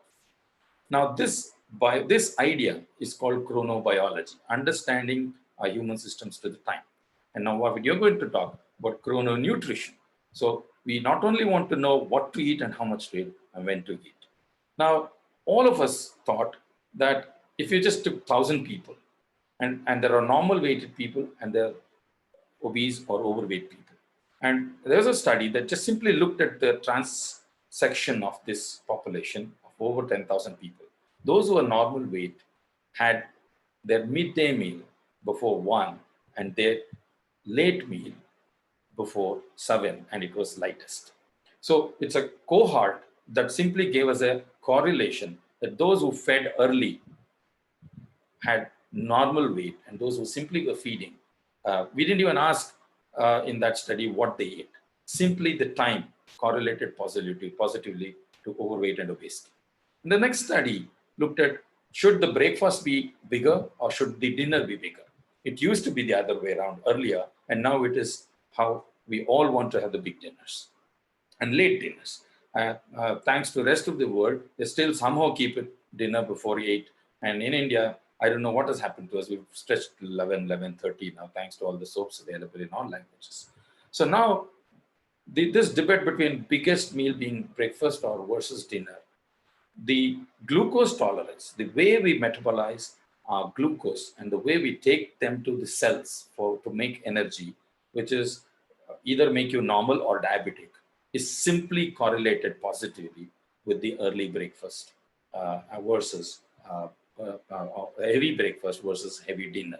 So those who had heavy dinner versus heavy breakfast simply had glucose intolerance and became or more susceptible for diabetes and other metabolic disorders. So simply shifting from biggest meal from dinner to the breakfast changes the predisposition for us to be either genetically predisposed for diabetic or acquired diabetes, that is non-insulin or lifestyle acquired diabetes, can either be reversed or managed better.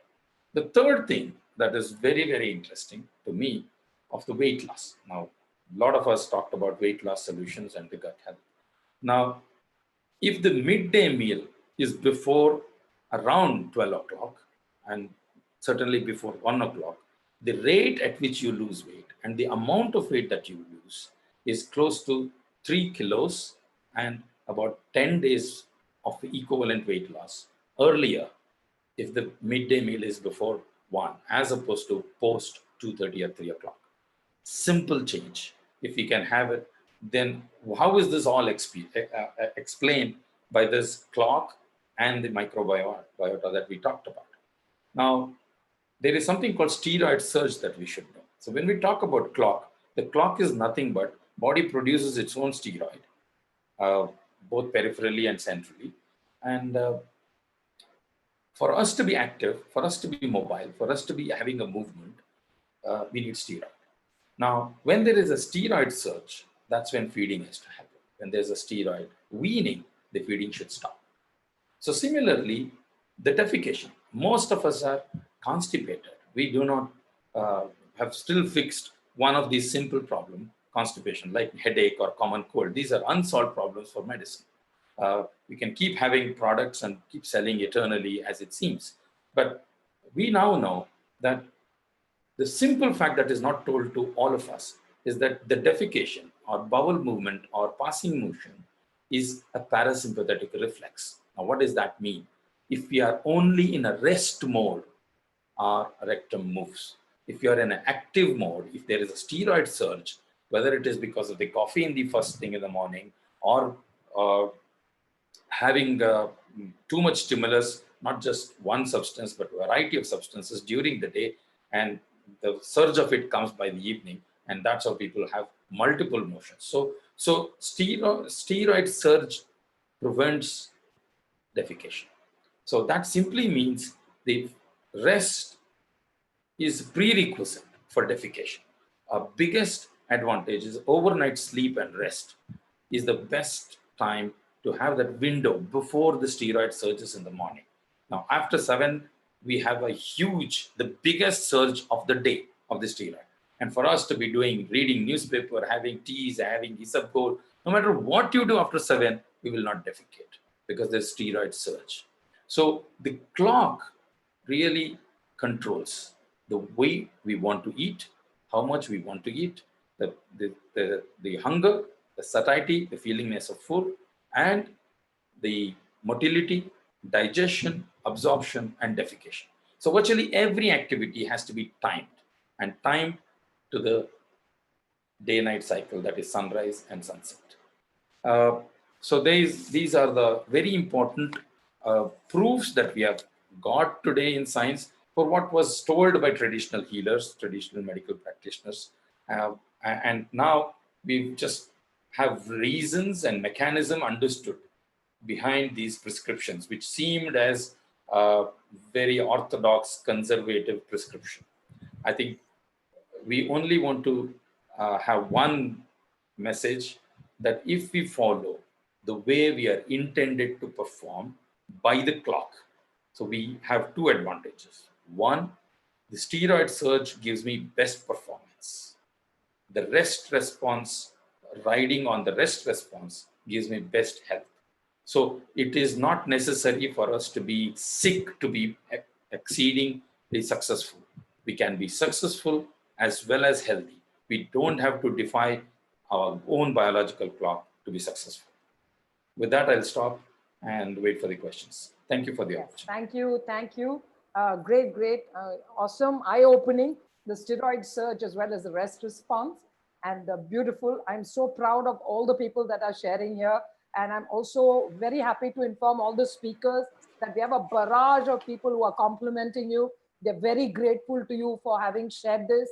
They're also very grateful that some of the doctors really care what the patients need. They're also happy that they can reach out and ask some questions, unlike most of the TV debates where people are pit against each other and start shouting at one another. And at the end of the day, they try and debate, and the patient goes back home more confused. Over here, the problem is that we don't debate. We are trying to integrate. And I think it's really important that we integrate all of our knowledge and we bring it on for people. And at least 80% of the people in this room will take it back and try and reach out further to us so that we can add value. To now take this forward, the next slide, please. I have a friend, somebody who was a senior in college, somebody who I went on coaxing to come here and share. Now he belongs to a school of thought, which is the allopathy. Now we had a lot of pathis, and at the end of the day, we have the allopathy gentleman here as well. He's a man of tremendous experience. He's handled lots of patients. He's the director of GI endoscopy, a senior consultant, and the head of gastroenterology at BPS Lakeshore Hospital, Kochi. I know him to be a very committed, dedicated person. On numerous occasions when I've done talks, he has given me a couple of bites because I've understood from his bites that he cares a lot about people. Now, somebody who's soft, very soft-spoken, very gentle, but please don't mistake him. He's a dynamite when it comes to knowledge. Ladies and gentlemen, it is with great pride that I welcome a super senior, Dr. Roy Mukherjee. May I please have Dr. Roy? And over to you, Dr. Roy. He's going to be telling us more about the irritable bowel syndrome. I'm sure 9 out of 10 of us in this hall have gone through this at some point in our life. Over to you, Dr. Roy. Thank you, Ushi, for that wonderful and nice words. Thank you, everyone, for the very enlightening speeches which have been shared. Excellent, I should say. These are the things which we routinely don't, address. So it's very nice to see. Anyway, these are all the things which have been all talked is to prevent diseases. That's what we want. It's always prevention is better than cure. So all these talks have been the prevention part. Now I'm just slightly shifting to a disease. I don't know whether I should call it a disease. It's actually a disorder. It's called irritable bowel syndrome. The reason why when Ushi discussed this with me, so the reason to select this topic is now this is a COVIDian period, and the people are, I can see that from the outpatient department, the number of calls, the video calls, video consultations, people are going through a lot of stress period. And the bowel changes, the movement changes, everything changes. So they are under tremendous pressure. So that is the reason we took this topic, and I think it is merges with the other topic which has been discussed. So let me start that irritable bowel syndrome is a chronic condition that severely impacts the quality of life of the affected individuals. And there's a significant medical and socioeconomic impact. We know that around 3 to 25% is the prevalence of this problem. And if you take the gastroenterology OPD, around 60 to 70% of patients are with this problem. And when we diagnose this irritable bowel syndrome, we need to have something in mind. This is a diagnosis by exclusion. In the sense, we have to diagnose this after excluding any structural problem. So that's the most important. That is why I'm here. I want to enlighten people that this is, if somebody is diagnosed as irritable bowel syndrome, you have to have 100% surety that we are not missing something which is, which has got an organic problem. So that is the reason we have to exclude all problems. There are different criteria to diagnose this. I'm not going into all those things, but in simple terms, this is a chronic illness. When I say chronic, you should have at least 6 months of duration for this symptoms, starting at 6 months. But you can have an aggravation of the symptoms for the 3 months. And one important thing is you should have intermittent abdominal pain. That is the main thing. It just gets crampy abdominal pains once in a week, at least. That's one problem. The other thing is altered bowel habits. You can either have diarrhea, or you can have constipation, or you can have a mix of this. So you can have diarrhea, you can have constipation, or you can have a mix of this. This is called IBS constipation related, IBS diarrhea related, and IBS mixed pattern. So the other symptom is the blotting. You can have a blotting and flatulence. So this is also very common. All this is in the absence of any structural abnormality, very important. Now, who are the people who are going to get this? What are the risk factors of IBS? That's what usually it is the females who are affected more, very unfortunate, 2 to 3 times more common than men. So, and always there will be some psychological association like anxiety or stress associated with. Usually it starts with an adverse life event. Somebody has lost in the family or some problem in the family or in the workplace. It can be anything. It can be any stress that can lead to start of this, some adverse event. Then there can be a psychiatric comorbidity like depression along with this. So I think Ushi will be talking more on this. And there are always, most of the time, there's a genetic predisposition. So these are the important things, which is the other trigger is the post-infectious IBS. Somebody who was absolutely normal now gets a very bad diarrhea. He just some food, something which has triggered it. This is called a post-infectious IBS. So these people can have symptoms more than 5 years. We've seen people going on with post-infectious problem for years. So this just starts with some infection, bacterial or whatever viral infection, and then this goes on. Then it's all bowel motility changes. That is the reason you can get around. This can be, it can be very, very prolonged. There may be associated. So when you don't get cured of the problem after some time, then the patient himself gets stressed. So there's an associated stress for it. And there is other psychological disorders also which is coming along with this. So post-infectious IBS is a very important thing you have to keep in mind. Then the other thing, the symptoms I've already told, it's a combination of abdominal pain, altered bowels, and bloating and distension. Now, the relation between defecation, passing stool is very, very important. Typically, this is relieved by defecation most of the time, but sometimes eating can aggravate it. Food, when you take food, immediately you get the urge to defecate. That's very important. Some people, I have patients who are bus conductors and drivers who knows where all to stop. They have identified, they're starting from Kannur, they have identified in which all bus stations they have a good latrine or toilet. So they start like that. So this is a problem. When somebody is going for some travel, they want to urge to defecate.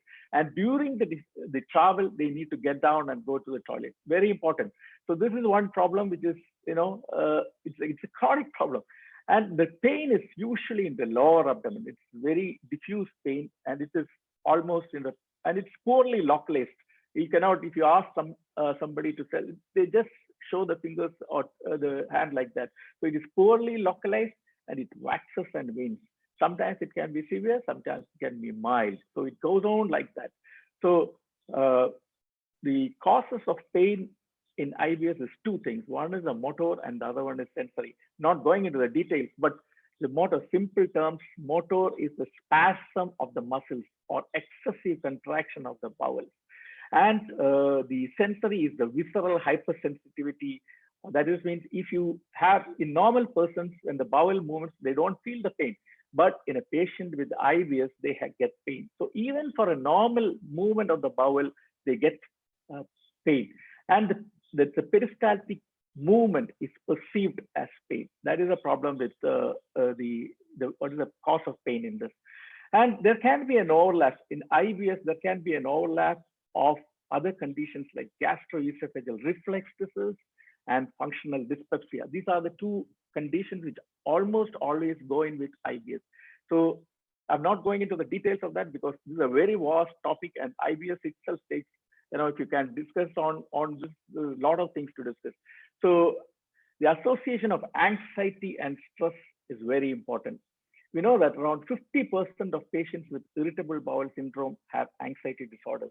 And Ushi is none other than who can speak more about this, so I give it to her. And the prevalence of depression and anxiety disorder in IBS varies from 37 to 40%, like that. So this definite connection between the stress and IBS, I've already told that. And all these things are for IBS. Now, when should we look for some other things, like what are the red flags? So red flags means if a patient comes with you with these symptoms, what are all the things you need to look into this? So certain people, you have to click what's something in your mind when a patient comes to you. If the age of the patient is around 50 or more than 50, you should always it should ring your bell that this always you have to rule out something organic, because as the age goes, the IBS chances are less. So you need to go to rule out organic process. Other thing is the short symptom duration. I've told you that minimum you need to have 6 months of symptom, and if that the symptom duration is very short, you should think about something else. You should investigate. Then documented weight loss. So I've already told that male gender is less commonly affected. It is more the females. So male gender, with all this, you should look for other causes. Family history of colon cancer, very important. If somebody has, the family father or mother has CA colon, then you need to investigate this patient. Anemia, blood loss, rectal bleeding, very important. All rectal bleeds are not hemorrhoids or piles.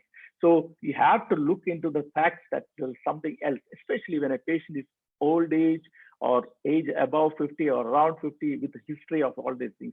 Then certain blood investigations we need to do, raised ESR or C-reactive protein, simple things. You don't have to investigate too much.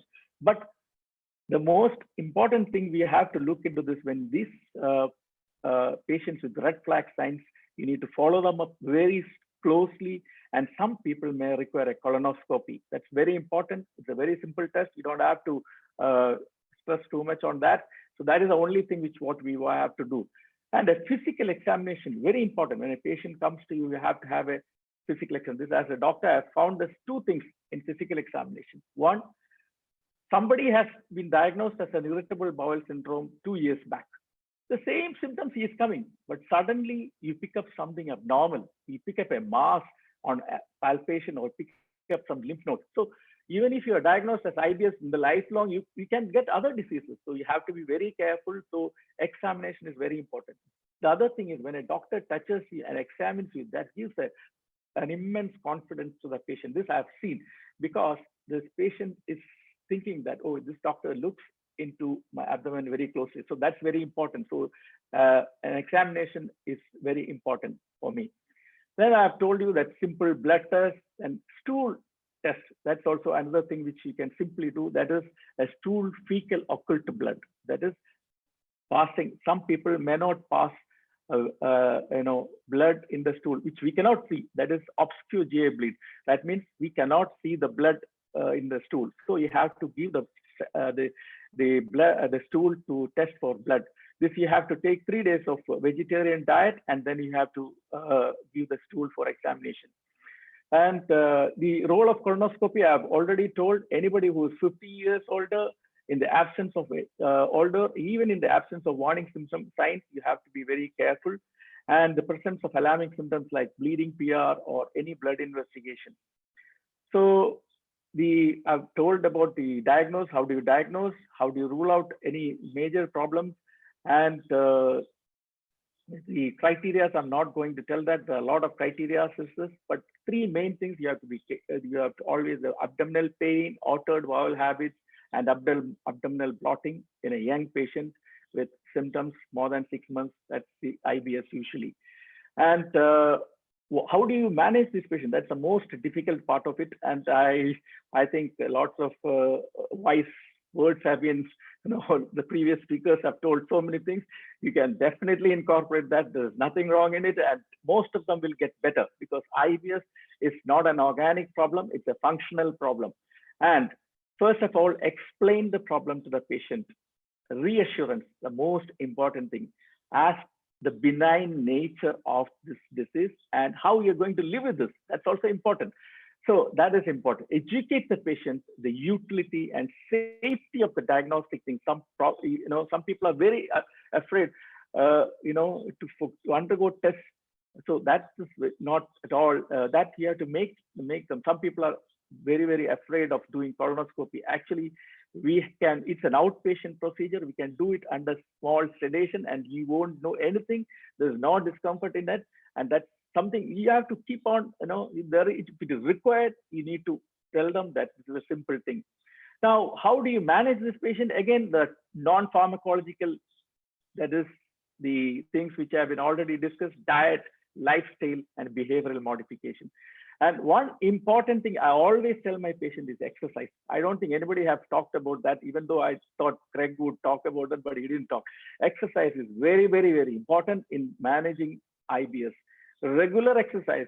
Every day you need to do some exercise. It can be anything, half an hour to 1 hour. You have to do exercise. So that is very important. Then comes the medical management. Before that, somebody has mentioned about the low-fat MOP. Very important. The low-fat MOP that's very simple. It's actually a soluble fiber. It's again a fiber, but soluble fiber that you have to increase. Most of the people won't tolerate the high fiber diet in IBS, but we advise high fiber diet. But if they're not, tolerating that, you have to go into low FODMAP. This is very simple. You can search in the YouTube. You can, what are all the low FODMAP? There's a fermentable oligodimonosaccharide and polyols. That's very it's very simple matter. Less of fructose, lactose, fructose, sorbitol, and raffinose. These are all to reduce all. This is the low FODMAP. Then coming to the stress management, the adequate counseling and assurance that Ushi will tell, meditation, etc., etc. Then clinical psychologists, psychiatrists all come into the picture. And not every treatment is all for every patient. It's an individualized treatment. Every patient requires individualized treatment. So important thing is you need every drug will not suit in general, but you have to individualize the treatment, and that's very important. So you should have an individual treatment plan, and you should follow up. You should have a very close follow up, because you need, some people comes once in a while, so sometimes you may miss anything which is happening to these patients. Then the drugs, when I come to the drugs, it is the antispasmodics, the laxatives or antidiarrheals, all mixed. Then anxiety, antidepressants, etc., all come into this. So I think I've almost covered many of the things now. Thank you for listening to me. Any questions you can ask? Yes. So at the end of the session, thank you, Dr. Roy. Thank you so much. So at the end of the session, we'll have our questions. Now, very quickly, I'm going to be discussing what I promised you that I'm going to. I keep it very crisp and for the end. Now, for those of you who don't know me, my name is Dr. Ushi. It's a strange feeling to introduce myself, but then what the heck? In today's world, you must get to know that Dr. Ushi is there on everything in google.com, except on Pornhub. And thank God I'm not there under the current circumstances. Now, I am the CEO of Dr. Ushi's Wisdom Works. I found out the Mind Workshop, where I teach people how to just de-stress and enjoy themselves and stay calm. Now, I keep saying stay calm, and I keep running a blog called Calm Sutra. Can you take away the slide, please? Thank you, Jagdish. So everyone comes running there thinking it's a great position to understand and learn, but it is CALMSUTRA. So it just means the art of keeping calm. Now, how do you keep calm? Watch out for what you eat and watch out for what you feel right there in your gut. When you don't like somebody and whenever somebody bugs you, have you observed that you say, stop bugging me? Whenever you get irritated with something or someone, most of us keep saying, this man or this woman, she keeps bugging me. Now, the entire word itself explains what I'm going to talk to you in context. With all the 5,000 strains and the 1,000 different kinds of species and all the bacteria and microbiomes and everything else we've been listening about, ladies and gentlemen, we need to understand that there is a strong connection between the brain and our gut. And as much as the brain produces a certain amount of chemicals through the endocrine system, the gut produces almost 90% of something called the happy hormone. And it's much easier for a person to manage the gut than manage the brain. Now, this is a very complicated mechanism and machinery which is there between your ears. But the gut, if you look after it, if you coax and cajole it, if you follow the clock, if you pay attention to it, heighten your awareness, you can definitely make out exactly what kind of a person you are. Now, whenever somebody is emotionally disturbed and somebody says, I've got a headache, I've got a stomach ache, I've got a cramp in my stomach, you know what, I underwent something and I've got nausea, I don't feel good, I'm not getting sleep, I'm anxious, I feel withdrawn, I'm an introvert, I don't feel like meeting anybody. The entire concept of this expression of emotion is what I would call a gut feeling. It's something that originates deep within. And that's where intuition originates from. Whenever we know from a source which is non-conscious, emotional information, it's called gut intelligence. It's called the gut feeling. And it's something very deep-seated, and it's non-conscious, not based on emotion alone, but also based on something very deep inside each one of us. Now, ladies and gentlemen, in business, in life, in otherwise interpersonal relationships, People are known to be really smart when you have strong gut intelligence, when you know what you're feeling, when you also know what you're doing, when you know what you're communicating, so that you also know by you saying or doing something what another person will also experience. And that's how intelligent guts are highly infective, because they have feeling. They have so many microorganisms, they have so many chemicals, they have a whole system of what we call the enteroendocrine. Like you have your endocrine system, you have something called the enteroendocrine. Just like you have your central nervous system, you have something within the gut called the enteric nervous system. ENS is a beautiful phenomenon which sends the complete body signal to the brain. Via what? The nervous system. Like everybody's been talking about, you have tons and tons of neurological centers, you have neurological endings, you have tons and tons of connectors, which are going to take your signals from here to completely your brain, and your brain is going to respond accordingly. The endocrine is very much situated, the headquarter is very much situated within your brain. But believe me, the enteroendocrine system is equally important to me as somebody who teaches people how to stay calm, because it's responsible for serotonin. It's also responsible for what I call the paracrine system. We get dopamine rewards. If you're eating something, you like it. You find the taste appealing. Things that are nutritionally great may not be in terms of taste very great. And invariably, all the tasty things are not very, very nutritional, and vice versa. So in order for you to start stimulating some nervous things, for you to feel good in your gut, one must be conscious about the entire neurological connection between your brain and your gut via what we call the enteric nervous system. It's called the ENS. Remember, it's the paracrine. And remember, it's not just one system. It is something that I call the non-conscious emotional information systems. Now, it's not just one person. One needs to understand quickly the physiology. You also need to understand psychology, and you also need to understand psychiatry, because schizophrenics, people with Parkinsonism, people with chronic anxiety, and people with chronic depression, they all would have some history of problems in their gut. Now, how on earth can we say that the gut is not responsible? Now, if the gut is responsible for something that happens up here, maybe something up here can also be used so that the gut will start calming down. The gut becomes actually a bed of something which can generate good health, which can actually generate good energy, which can actually generate tons of serotonin. Because once you have the serotonin, it's very unlikely that people lack the certain feelings that lack of serotonin brings in anxiety and depression. And in this context, I'd like to give you a perfect example. They say anxiety is like a shrieking 3-year-old in the corner of a room, whereas intuition is like the grandmother in the corner of the room who's sitting and knitting. So it's calm. The entire opposite of anxiety is intuitive intelligence.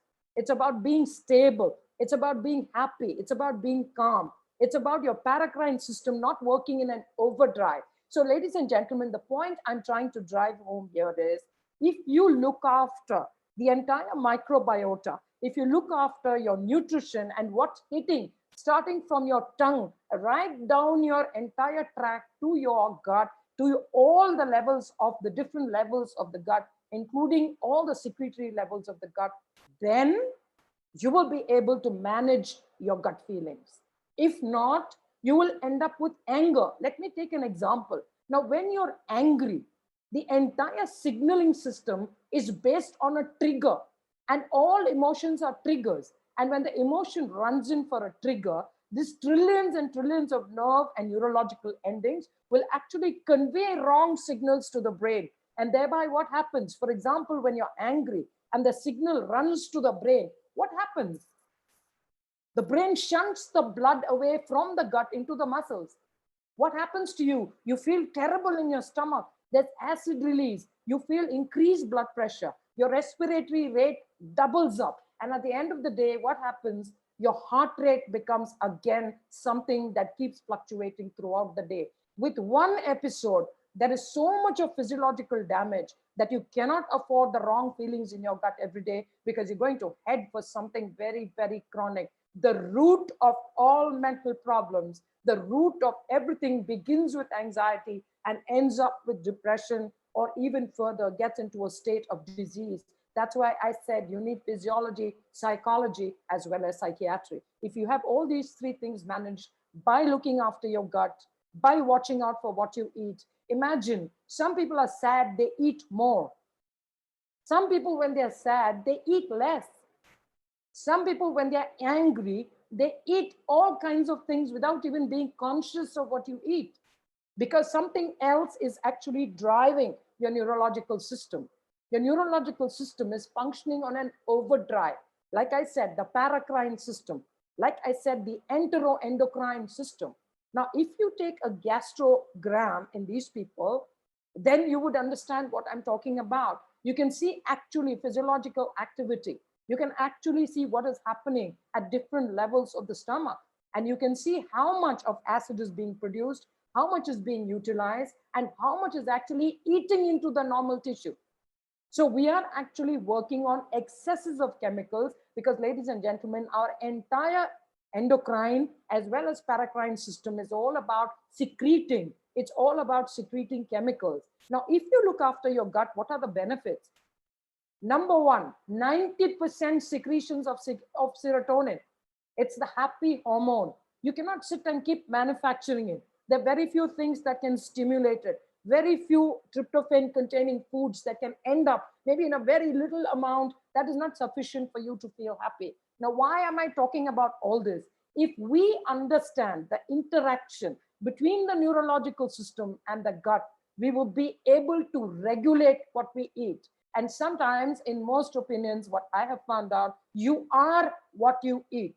Some people put on weight because they are sad all the time, and thereby translating these signals into chronic eating and eating things that are not really good. Just because something tastes good, it doesn't mean that it's really good for me. So, ladies and gentlemen, I don't want to make it very long. I would always say it's easier to manipulate my gut than manipulate my brain.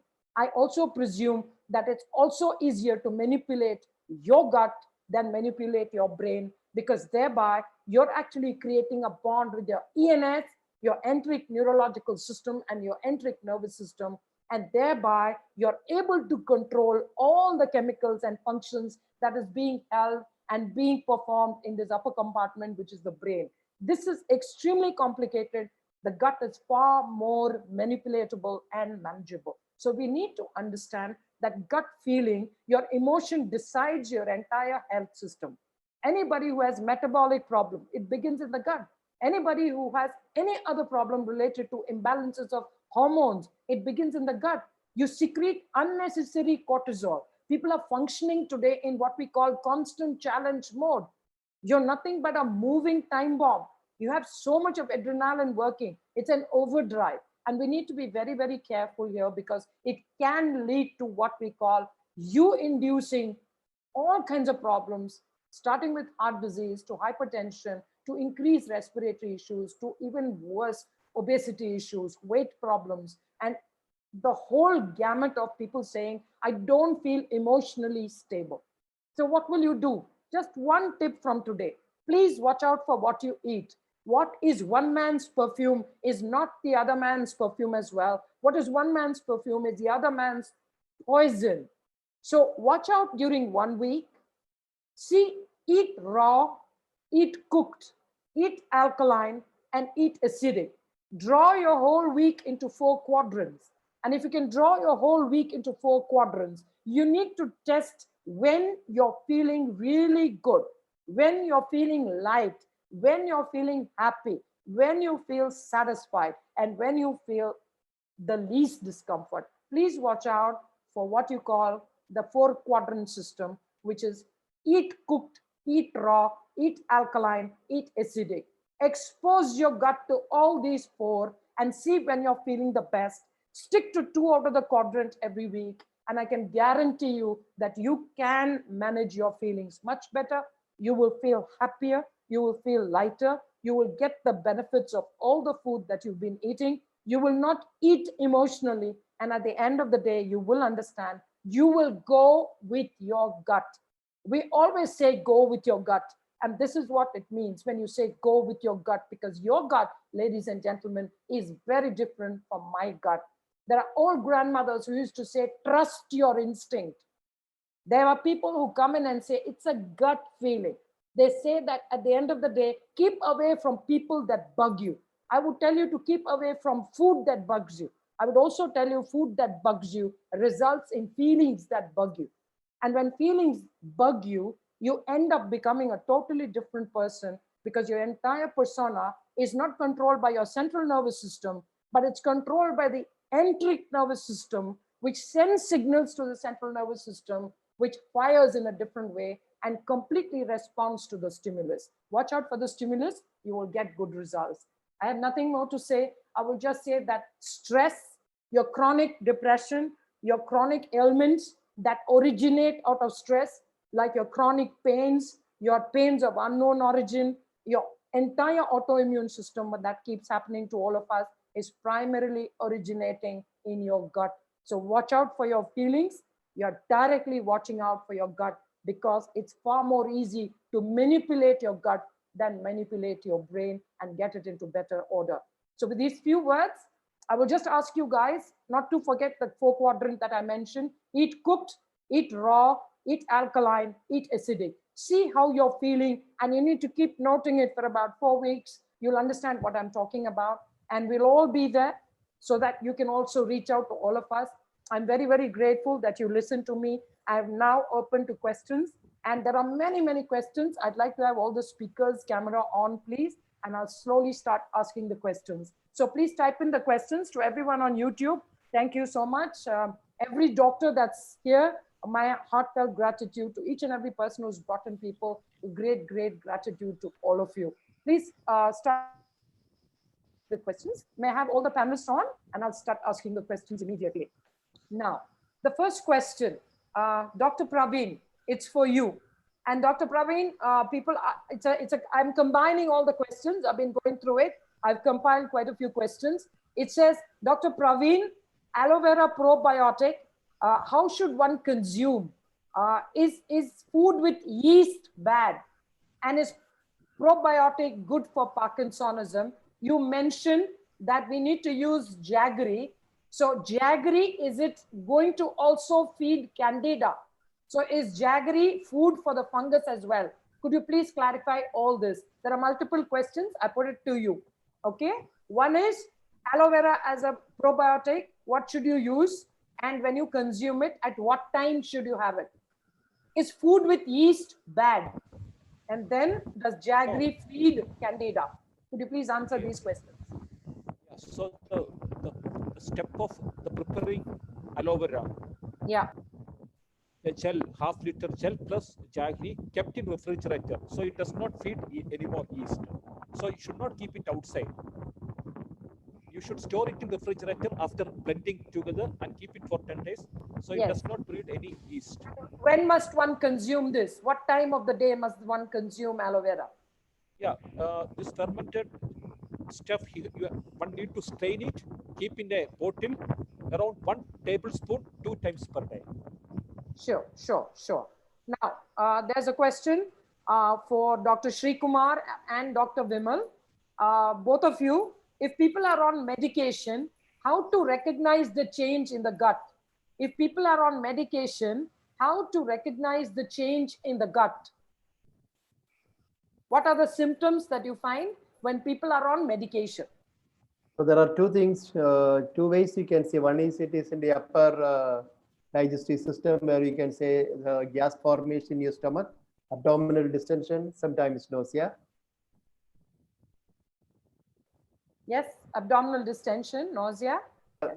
And there can be bowel movements which can increase bowel movements by some type of loose motion, and you can feel undigested stool in the motion, and also some pain, abdominal pain. These are the symptoms that you see when the microbiomes are changing, or maybe from the microbiomes are going down and the fungus is going up, and all these manifestations you have to judge by when you are giving the medication.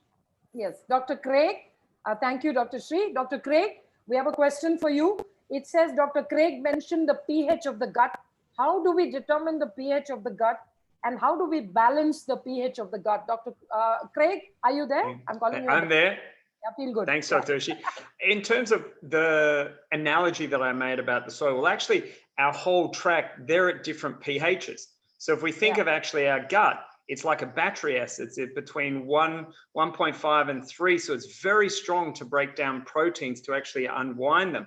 But then in other areas, the pH increases, like in the large intestine, it increases. Just like the soil here in Phuket has a different pH than, say, the soil where I'm from in Perth. Now that means different species grow. So they are different. There are different areas. Like I said, what I see often, and we see in literature, is people, for instance, their guts, which should be a very strong pH, like I said, a very low number, is more alkaline, and that can cause problems. Even things like Helicobacter pylori can increase. So we don't want to think about the whole thing trying to let's say, make everything the same. The body actually is very wise.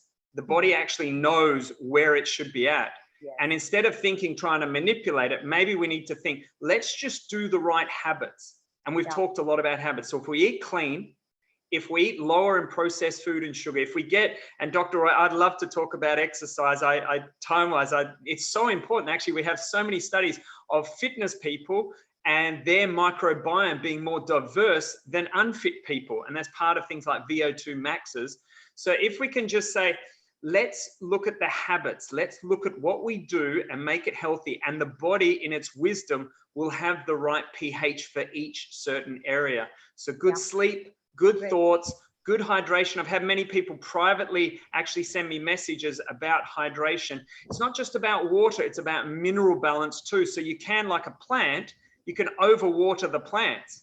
I see a lot of people dehydrated, but we want to think about minerals. The body it's about fluids. So if we can think of all the foundations of health, good mind, good lifestyle, like good sleep we've heard about, clean nutrition, like Dr. Ushi, and good movement, then the body it'll know what pH it needs to be at that certain area. Great. What prebiotic and what probiotic will you recommend to a 10-year-old child of mine who has ADHD?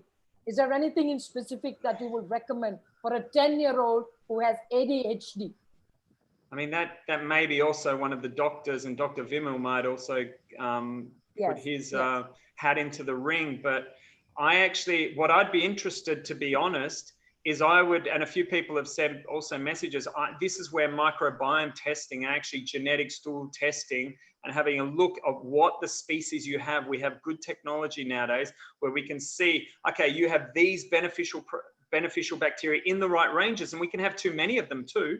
And you have these pathogenic bacteria that may be too high. Now let's find a better balance. It's been spoken that there is no one size fits all. And that's why personally, as a clinical nutritionist, I'm a big fan of, where possible, testing. And we have good genetic type of stool testing that we can find a little bit deeper to say, okay, this probiotic. But as a general species, younger, they're quite high in bifido. So having those, there's a group, Remus, so there are a few specific probiotic products that are more centered towards younger children, infants, especially if they've gone through a C-section. There are more specifics provided. Like I said, one of the doctors might add to that.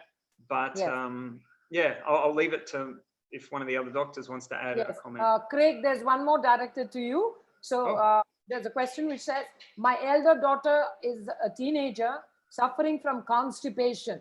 In all your years of practice, do you recommend anything for a young teenager to eat so that this disorder can be better? She's constipated. She's only 13 years old and 10 years old. Two questions, 10-year-old and 13-year-old. Is there anything that you will ask to add to the diet so that they will be less constipated? Again, I mean, there's Dr. Roy put in some good points about nutrition, and I'll add my part to that. We can have, when it comes to constipation, we can, obviously, it can even be too much fiber and too much roughage.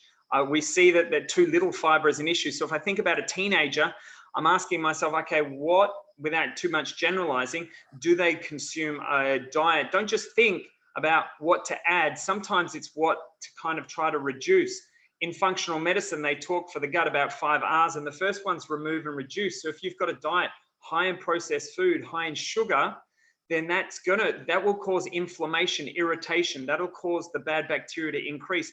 And IBS could be one of the side effects. Obviously, as a teenager, we're talking about anxiety. So think first, I would try to look at what elements maybe remove, reduce, and then we talk about replace. Then it's a question of exploring. Dr. Ushi talked about the possibilities of different types of food, and I would second that. Sometimes a diet not high enough in good fats, especially the monounsaturates, the avocados, the oils that actually can help lubricate the gut. So I would explore that. But first, look at the diet. How does it look? How much processed is in there? Think whole foods as much as possible. And explore. It's really trying to work, like, try this, try that. All right, thank you, Craig. Dr. Naveen, 15 hours of intermittent fasting. Dr. Naveen, are you there? Yeah. So in 15 hours of intermittent fasting every day, if I feel hungry, what should I eat? There is a clock, so please let me know. Does the 15-hour fasting work? What is your take on intermittent fasting? And if I get a hunger pang, when do you recommend that I eat? Dr. Naveen. Dr. Naveen, are you there? Yeah. I don't see his camera, ma'am. All right. So Dr. Praveen, would you be able to take that? In 15 hours of intermittent fasting, if I feel a hunger pang, what should I eat and when should I eat? You can go for low calorie, zero calorie beverages like green tea, which is a zero calorie beverage. Green tea. Okay. Green tea is a better option. Maybe buttermilk is fine. Buttermilk is extremely low in calories. Okay. The best is water. Definitely best option is water. Yes. So there's one more question. You said to mix buttermilk with aloe vera. Are they compatible? Somebody says, are they compatible? I have not mentioned about blending these two steps together. Okay. So we have lots of patients comes to our hospital with skin disorders. Okay. So for skin disorders, I will recommend coconut water fasting for 7 days, blending with some probiotic steps. Okay. Sure. Rest of the inflammatory disease, I will recommend buttermilk fasting, exclusively on buttermilk for 7 days. Sure. So I don't recommend to blend two steps together. Okay. Now, one more question, Dr. Praveen, directed to you. It says, do fruits like banana, mango feed the bad bacteria and the fungus? Do foods containing sugar feed the bad bacteria and fungus? Sugar containing fruits. No. Because you see, one of the concern for IBS patient, you should not provide fruits for about a span of 10 to 15 days because it can aggravate small intestinal bacterial overgrowth. Okay, the condition related to SIBO, fruits are restricted. Rest of the condition, it is not a. Okay, one more question, because you said SIBO. When people suffering from SIBO, do they put weight around their abdomen? Does SIBO cause obesity around the abdomen? Does your belly become bigger if you have SIBO? What is the treatment for that, please? Yeah. First, you need to eradicate SIBO. Zero grain diet, zero carb diet for a span of 10 days, helpful to completely destroy this small intestinal bacterial overgrowth. Okay. Dr. Roy? Yeah. So how can you manage a leaky gut? Second, people with IBS, should they have milk? Or do you have anything to say to those with IBS to refrain from drinking milk? What is your take on both this? And the next one, all the three questions. Can you cure hemorrhoids only through diet? Or is surgical intervention necessary? Let me first talk about milk. Actually, in adults, the use of milk is very controversial. Now we have lots of the papers which is coming that the use of milk in adults is not that useful as we thought earlier, because it contains growth hormone and lots of things, which is, and for the IBS patient, the most important thing is the lactate. We are the Dravidian race and we are intolerant to lactate. So consuming milk as such, raw milk as such, is not useful. Actually, it is going to make your bowel, irritable and lax, etc., etc. So consuming milk in a raw form is not good. That's my advice. Okay, what is next? I get deep flatulence. I get flatulence in deep sleep, which disturbs all the people who sleep with me. Say by 2 a.m. or 3 a.m., Dr. Roy. The whole day the gut is okay, but it wakes up everybody between 2 a.m. and 3 a.m.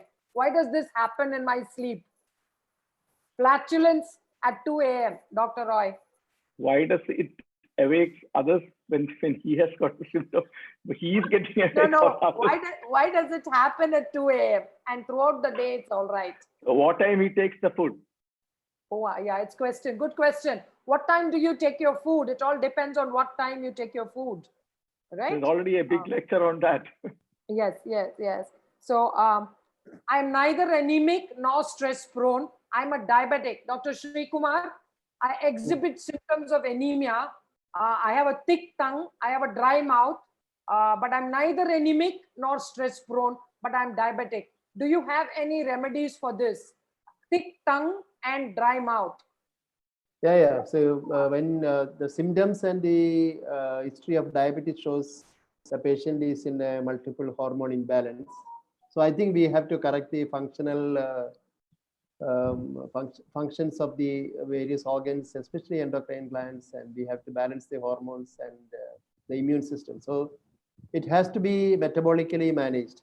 So even though it is only a symptom that the patient is saying, but the history is very suggestive, especially for a thick tongue and other things. So you have to look at the insulin, digestive system, thyroid, cortisol, every hormonal balance has to be corrected here.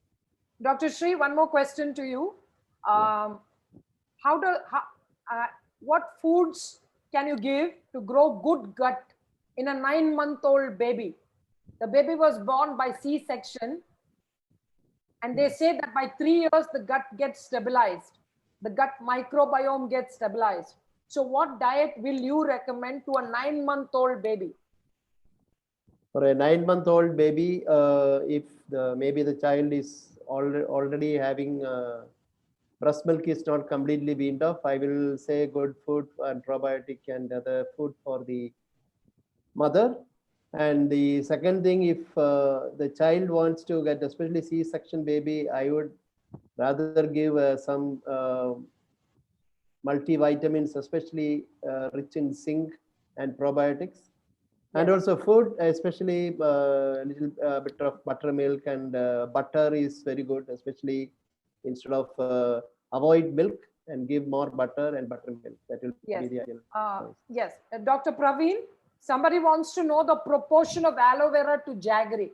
What is the proportion of aloe vera to jaggery? Half liter. Half liter aloe vera gel, half liter jaggery. Equal Half liter aloe vera gel, half liter jaggery. Yes. Jaggery. Blend and keep it in the refrigerator for 7 days to 10 days. Yeah. So half liter aloe vera, half liter jaggery, 7 to 10 days in the refrigerator, please. Refrigerator, yeah. Yes. Right. Thank you. Now, Dr. Roy, in your definition, what are the signs and symptoms of SIBO? Is it treatable or do you just need to manage it? SIBO.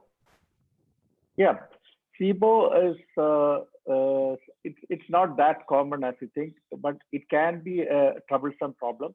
What we do to diagnose it, we have a breath test called the small intestinal bacterial overgrowth. We have breath test. So we can use that breath test and find out that whether the bacteria is overloaded or not. This is not 100% sure test, but this will give an idea whether you are or you have small intestinal bacterial overgrowth. Yes. And other than the drugs and other things which they have mentioned, we give antibiotics. That usually it's a simple antibiotic which for a week it can cure the problem, but it can recur depending on your lifestyle. It can recur, or you have any organic problem like obstruction or something has to be ruled out other than the routine problem. Dr. Roy, there's one question here from somebody on YouTube, and he asks you, what are the precautions if there's a patient suffering from IBS who's also diabetic? What kind of precautions will a person take when you have IBS and you're already a diabetic? No, the precaution, these diabetic patients can most of the time get the constipation. This can be due to many things. One is the movement will come down, the bowel movement will come down, because if the diabetes is not properly controlled, and it can affect the autoimmune system and autoimmune. So other thing is the diabetic drugs. Some of the drugs, many of the drugs can produce the altered bowel habits. Sometimes it can produce pain also.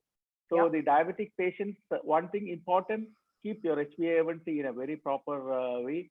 And again, I should say that exercise is very, very important for all the patients. Especially you're a diabetic, you need to do exercise regularly. Yes, thank you. Now, Dr. Vimal, are you here? Dr. Vimal? Yes, I'm here. Yes. So there are two questions for you. One is for working people, especially youngsters, what will you recommend instead of processed food? A lot of us eat processed food because it's easier. So do you have any suggestions to avoid processed food? What else must we eat? Because we are working professional. And second one, you said during exams, the microbes become less. Is there anything we can do during exams so that the microbes are maintained and we don't feel very nervous? Both the questions are for Dr. Vimal. Well, the best way to do is basically to have a healthy diet, like which is considered as the high fiber diet and taking probiotics. But I'm basically doing a research in the field where I believe in personalized diet. So it's everyone has got a unique gut microbiome, and likewise, everyone has got a unique DNA as well. So personalizing one's diet based on your DNA and gut microbiome is very much essential, because we all say healthy diet and a balanced diet. So what is healthy and what is balanced? At the end of the day, everyone, like even if you go to a nutritionist or a dietitian, they are prescribing a diet that is unique to you, unique to your disease condition. And everyone who are having type 2 diabetes, not everyone is having the same kind of symptoms. Everyone has got different kinds of symptoms. So basically, everyone needs a personalized diet according to your genes and according to your gut microbiome. And that is what is called as a personalized diet. So in order to replace your processed food, as Ushi was saying, and also other doctors were suggesting, the best would be to consume a lot of fruits and vegetables, and also the raw the vegetables, and also the fruits and the high fiber foods, and also the probiotics, including the yogurts and the fermented foods. And I think like all the doctors have already given you like what supplements would be the best way to replace your processed foods. And I think that is the best way to go ahead. But like from my point of view, I would prefer going for a personalized nutrition rather than like taking as something as a universal diet for your problems and issues. Yes, Dr. Vimal, what is the minimum amount of carbs required for that is to keep the body in ketosis? What is the minimum amount of carb that you would recommend? Well, actually, like we carried out a study in, I'm not sure like who that person is and which part of the world he or she is from. But then like no, she's a very reputed nutritionist. So she wants your from suggestion. India? Yes, from India. Okay, so we carried out a study in South Indian population in 2,000 individuals. So where we found that like individuals consuming like high amounts of carbohydrates, they were actually increasing the genetic risk of becoming obese and increasing the risk of becoming type 2 diabetic as well. So those were the individuals who were consuming like more than around 500 grams of carbohydrate per day. So, and also at the same time, individuals consuming dietary fiber less than nearly 144 grams, like 44 grams per day, they were actually having increased risk of becoming centrally obese. So our studies clearly show that high fiber diet and a low carb diet can overcome the genetic risk of obesity and type 2 diabetes. Dr. Roy, where can we get gut biome tested? Do we do it in your hospital, and how costly is it? No, gut biome we don't routinely do. It is actually done in certain labs. It's for research purpose we're doing. it's a genetic studies. It's very, it's not that easy to get it done. So we are not doing it. You do it in Pune. There's I don't know whether other places it has been done. I'm not Dr. sure. Vimal, would you know?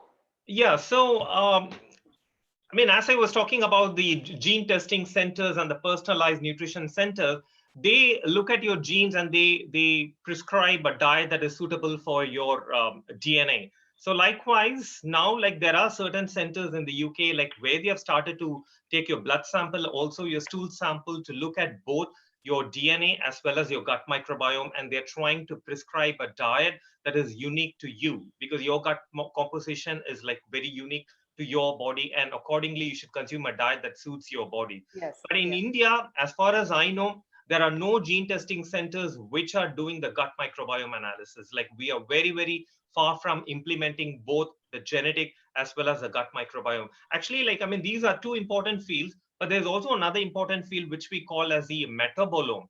So one is your DNA and one is your gut microbiome, and the other thing is all the metabolites, because the diet that you're consuming, it goes and interacts with your DNA, and it also goes and interacts with your gut microbiome, and also it interacts with the metabolites that are produced in your body. So all these three things should be implemented as a three-way interaction to implement a personalized diet. So, I mean, as far as India is concerned, I'm not sure whether there are any gene testing commercial centers, but there is a company in Bangalore. I do have his contact detail, but they do some commercial gut microbiome analysis. Do you remember his name? I think Dr. Praveen might know, because he was a speaker in one of our sessions. Praveen? Okay, we'll take this offline. Okay, we'll take this offline, because there's also another couple of questions, and let's quickly do it before we wind up. So there is a young lady. She says, I got a hysterectomy done. I run 6 to 8 kilometers a day, but I refuse to lose weight. Dr. Praveen, do you have any easy way for me to lose weight? So there's a question for Dr. Praveen. Yeah. And what is your take on hydrotherapy? What is your take on hydrotherapy? Yes. Okay, first let me explain about the weight loss diet. So she can follow a diet pattern consist of 80-15-5. 80% fat, 15% of protein, and 5% carbohydrate, particularly coconut oil, which is rich in medium chain triglyceride, which can induce ketosis very rapidly rather than long chain fatty acids. So my Dr. suggestion, Praveen? 80. Yeah. Okay. Go ahead. 80% fat, 15% protein, and 5% carbohydrate, which is definitely helpful to lose the weight in a span of 6 months. Okay, great. Now, one more question to you, Dr. Praveen. I'm a young lady suffering from severe hair loss and acne. I'm only 22 years old and I have PCOS. Can you please tell me whether there is some form that you can recommend of diet that can help all of this? Acne, hair loss, PCOS, 21-year-old. Yeah, when the hair fall and PCOS coexist together, it is most likely related to androgen dominated PCOD, the male hormone dominated PCOD. So she can use, there is the one hormone blocker called as the just conversion of testosterone to dihydroepiandrogen, mediated by 5-alpha reductase.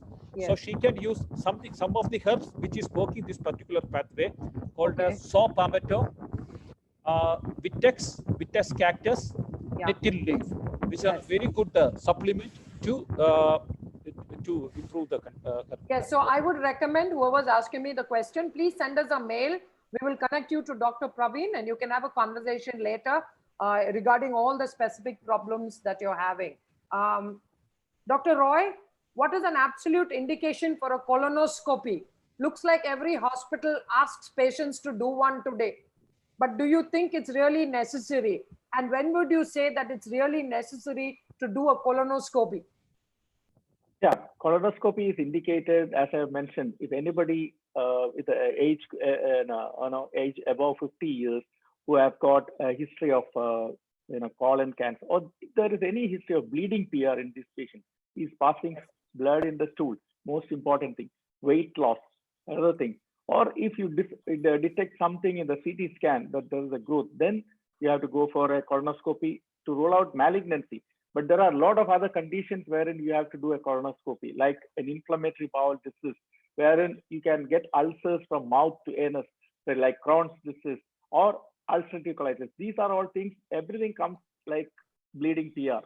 So all these patients, you may have to do a colonoscopy to diagnose.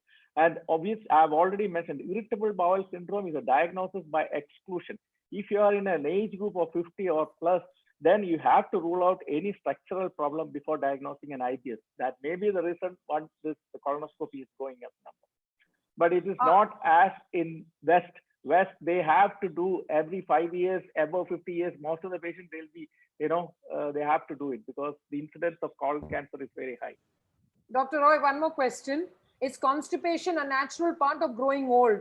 I eat a lot of fibers, lot of vegetables. I eat a lot of fruit, but still I'm constipated. All tests have been done and nothing has come out positive. Is there some reason or is there anything that you will recommend to somebody who's above 75, who has frequent constipation and not very comfortable bowel movements? The studies does not show that there is a relation between a growing age and constipation, but it also depends on how active you are. So yes. the active, as the person becomes less active, the bowel movement comes less. That may be one reason. Then the other thing is, as already every other speaker, the water, how much of water you drink, how much of fruits you eat, how much of fiber you take, everything is dependent on this, how much the bowel movement. So everything is related. So it's not getting aged is a problem, but it's everything. Do you like exercise, what you eat, everything is there. Yes. Dr. Shri, is fatty liver related to gut health? I'm a teetotaler and do not consume any alcohol. Could you please tell me, is fatty liver related to gut health? Because I'm diagnosed with a fatty liver. I don't drink any alcohol. How did I get a fatty liver?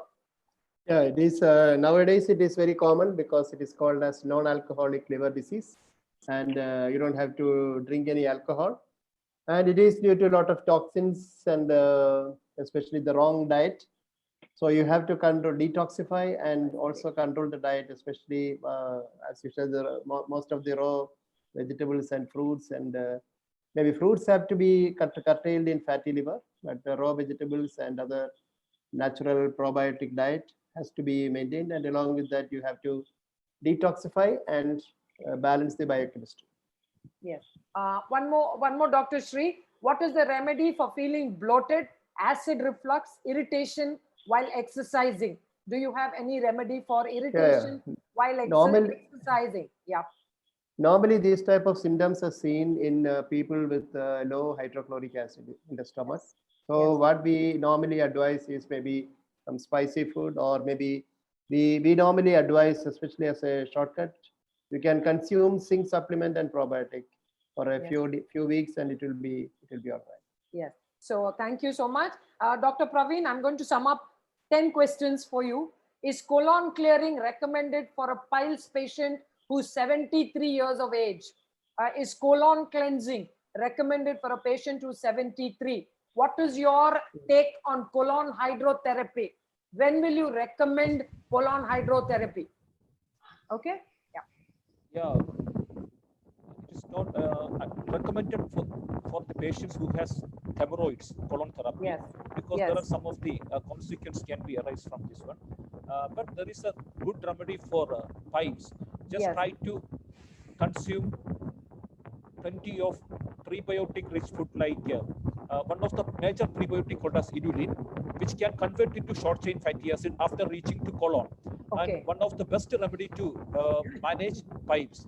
And please tightly stick to a diet, 0 grain diet for 2 months.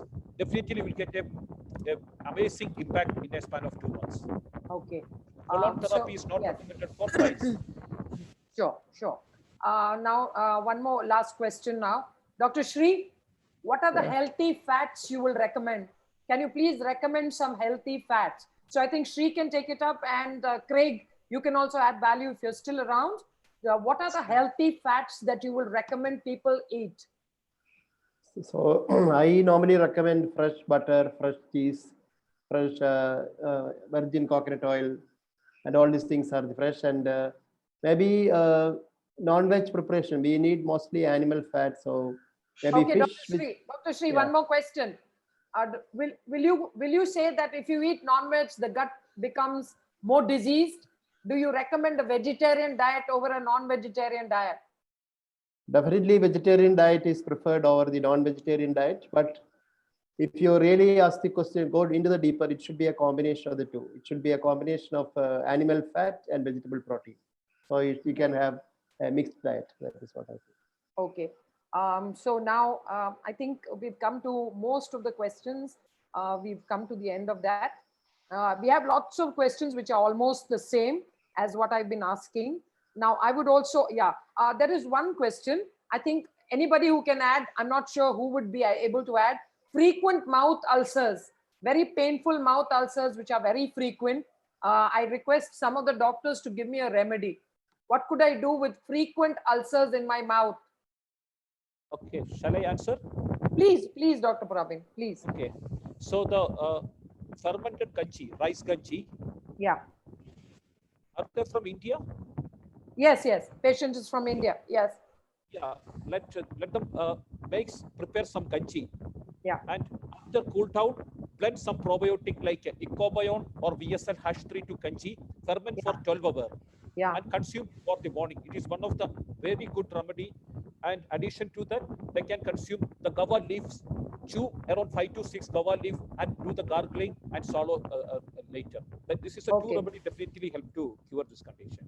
Fermented kanji with the probiotics, 2 probiotics, VSL-3 and Icobion plus the guava leaf. Okay, great. Now the same question. One thing.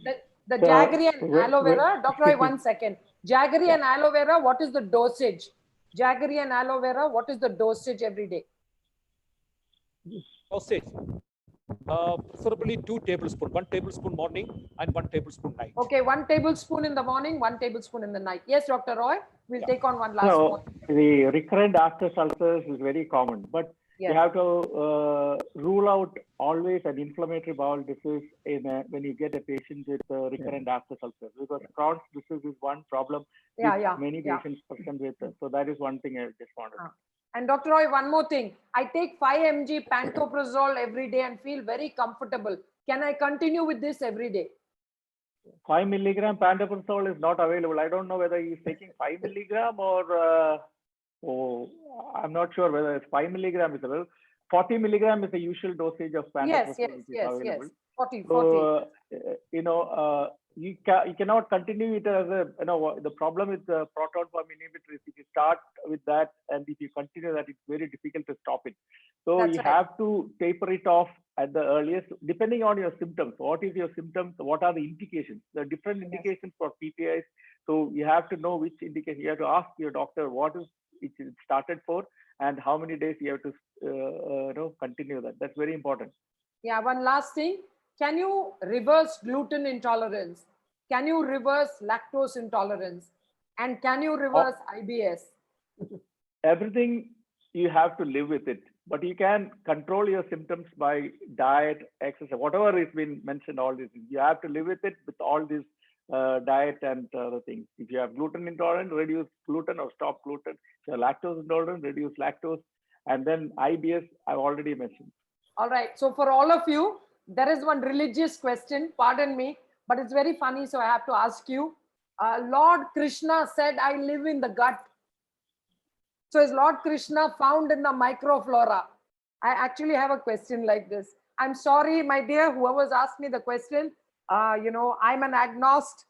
I don't know where Lord Krishna lives, but I know wherever he lives, it's going to be great fun. If he's in the gut, so be it. If he's in your brain, so be it. If he's in your microflora, I'm sure he has a lot of music. He has a lot of chicks and he has a great time. He dances beautifully and there's a lot of music.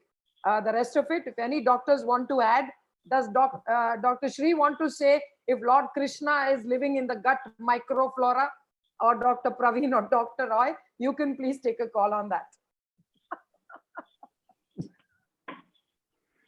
Okay, I'm sure that the smile says it all.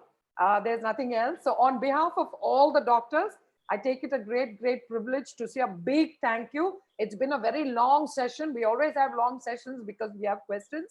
To anyone else who wants to ask questions, please write to Ushi at Gmail. We will connect you to the doctors. Some of you have asked for some connections. You can write to ushi@gmail.com. We've already texted it in the keyboard. I'm also leaving a message on YouTube. May I please request Jagdish to pass the last slide, please? The last slide, what we have, if you can just put it up. Jagdish, are you there? The last slide that we have. Yeah, after this. Yes, thank you so much, everybody. You can see there, my email ID is there, write to ushi@gmail. And please spread the good word. And I believe that if you look at the slide carefully, write to ushi@gmail.com. We're going to key it in as well in the chat box. We will connect you with the doctors, Dr. Srikumar, Dr. Praveen, Dr. Naveen, Dr. Vimal, Craig, and of course, my dear friend, Dr. Roy. My heartfelt gratitude to you, to all the people. We have more than 1,200 registrations for this session, and they come and go. We had almost 400 people at some stage here, almost 300 plus on YouTube Live. On behalf of every single person, friends, family, my mother, my brother, everyone's hooked on in different places. Every single person, starting from family to friends. Thank you so much to everyone who spread the message, including the doctors. Thank you so much. We are going to continue. You guys want it. It's not because of the virus. I believe that you guys need to talk to the doctors. My job is to integrate everybody together, and to every single person, even our seniors. Dr. Nawaz, I'm not sure if you're there, but you've been very much asking, when is Dr. Roy speaking? When is Dr. Roy speaking? So I'm sure that you've been there. Every one of our seniors from Davangere. If Meera is there, great hello, Siraj, all of you. Thank you for coming by and supporting all of us. To all the doctors from Malaysia, Indonesia, UK, everyone who loves Dr. Sri, who loves Dr. Ushi, thank you so much. It means a lot. I know it's late night, but you've still sat there. We have 3 doctors from Nigeria. Thank you so much. I'm not sure how you found me, but I'll answer all your questions in peace. And thank you for all the wonderful questions. To every one of you from across the world, we have two people texting me from New York. I think you've just gotten up. I'm not sure, but you're sending me messages and I'm so grateful. It's a friend's daughter. So all my Rotarian friends and everyone across the globe, on behalf of all the doctors, thank you so much. Go back to our pages, search for us on social media. Please come out there and please leave a few words of appreciation so that there will be many more people. And I hope by next time we have 2,000-3,000 more takers. With these words, I would just say have a great evening. Dr. Praveen, thank you. Dr. Sri, Dr. Roy, Dr. Naveen, he has to leave. Thank Dr. you. has an exam.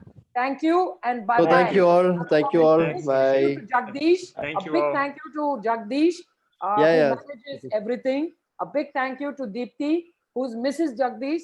And of course, Anant, who's a great friend of mine. He does a lot of work in the background. So to all the young boys who are helping me from the background, thank you so much.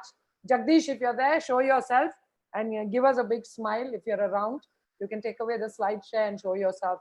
A big thank you. And yes, see you all. You will get mail from us. We will send you all the details. And we did whatever best we could with online, with audio, light, glitches. Thank goodness nothing went wrong. So bye. Have a great Saturday evening. And please stay connected. Bye, everybody. Bye. Thank you so much. Bye. Bye. Great. Thank you so much. Bye. Thanks, Bye. Rishi. Bye. Pleasure to see you. Bye, sir. Nice. Bye. Take care, everyone. Praveen, thank you. Jagdish, stay back. So that is Jagdish. Thank you so much. So we pulled another one. So we're glad. Dr. Sri, thank you so much. We did it. Yeah. Vijay, thank you. Suraja, Bindu, whole gang from everywhere. Thank you. Thank you so much. Thank you. Okay, bye. Bye. Shri, bye. We'll talk on the phone. Bye. Everybody, bye-bye. Have a great weekend. Bye-bye.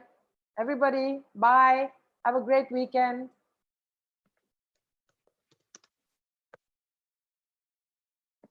I'm actually chasing everybody. Bye.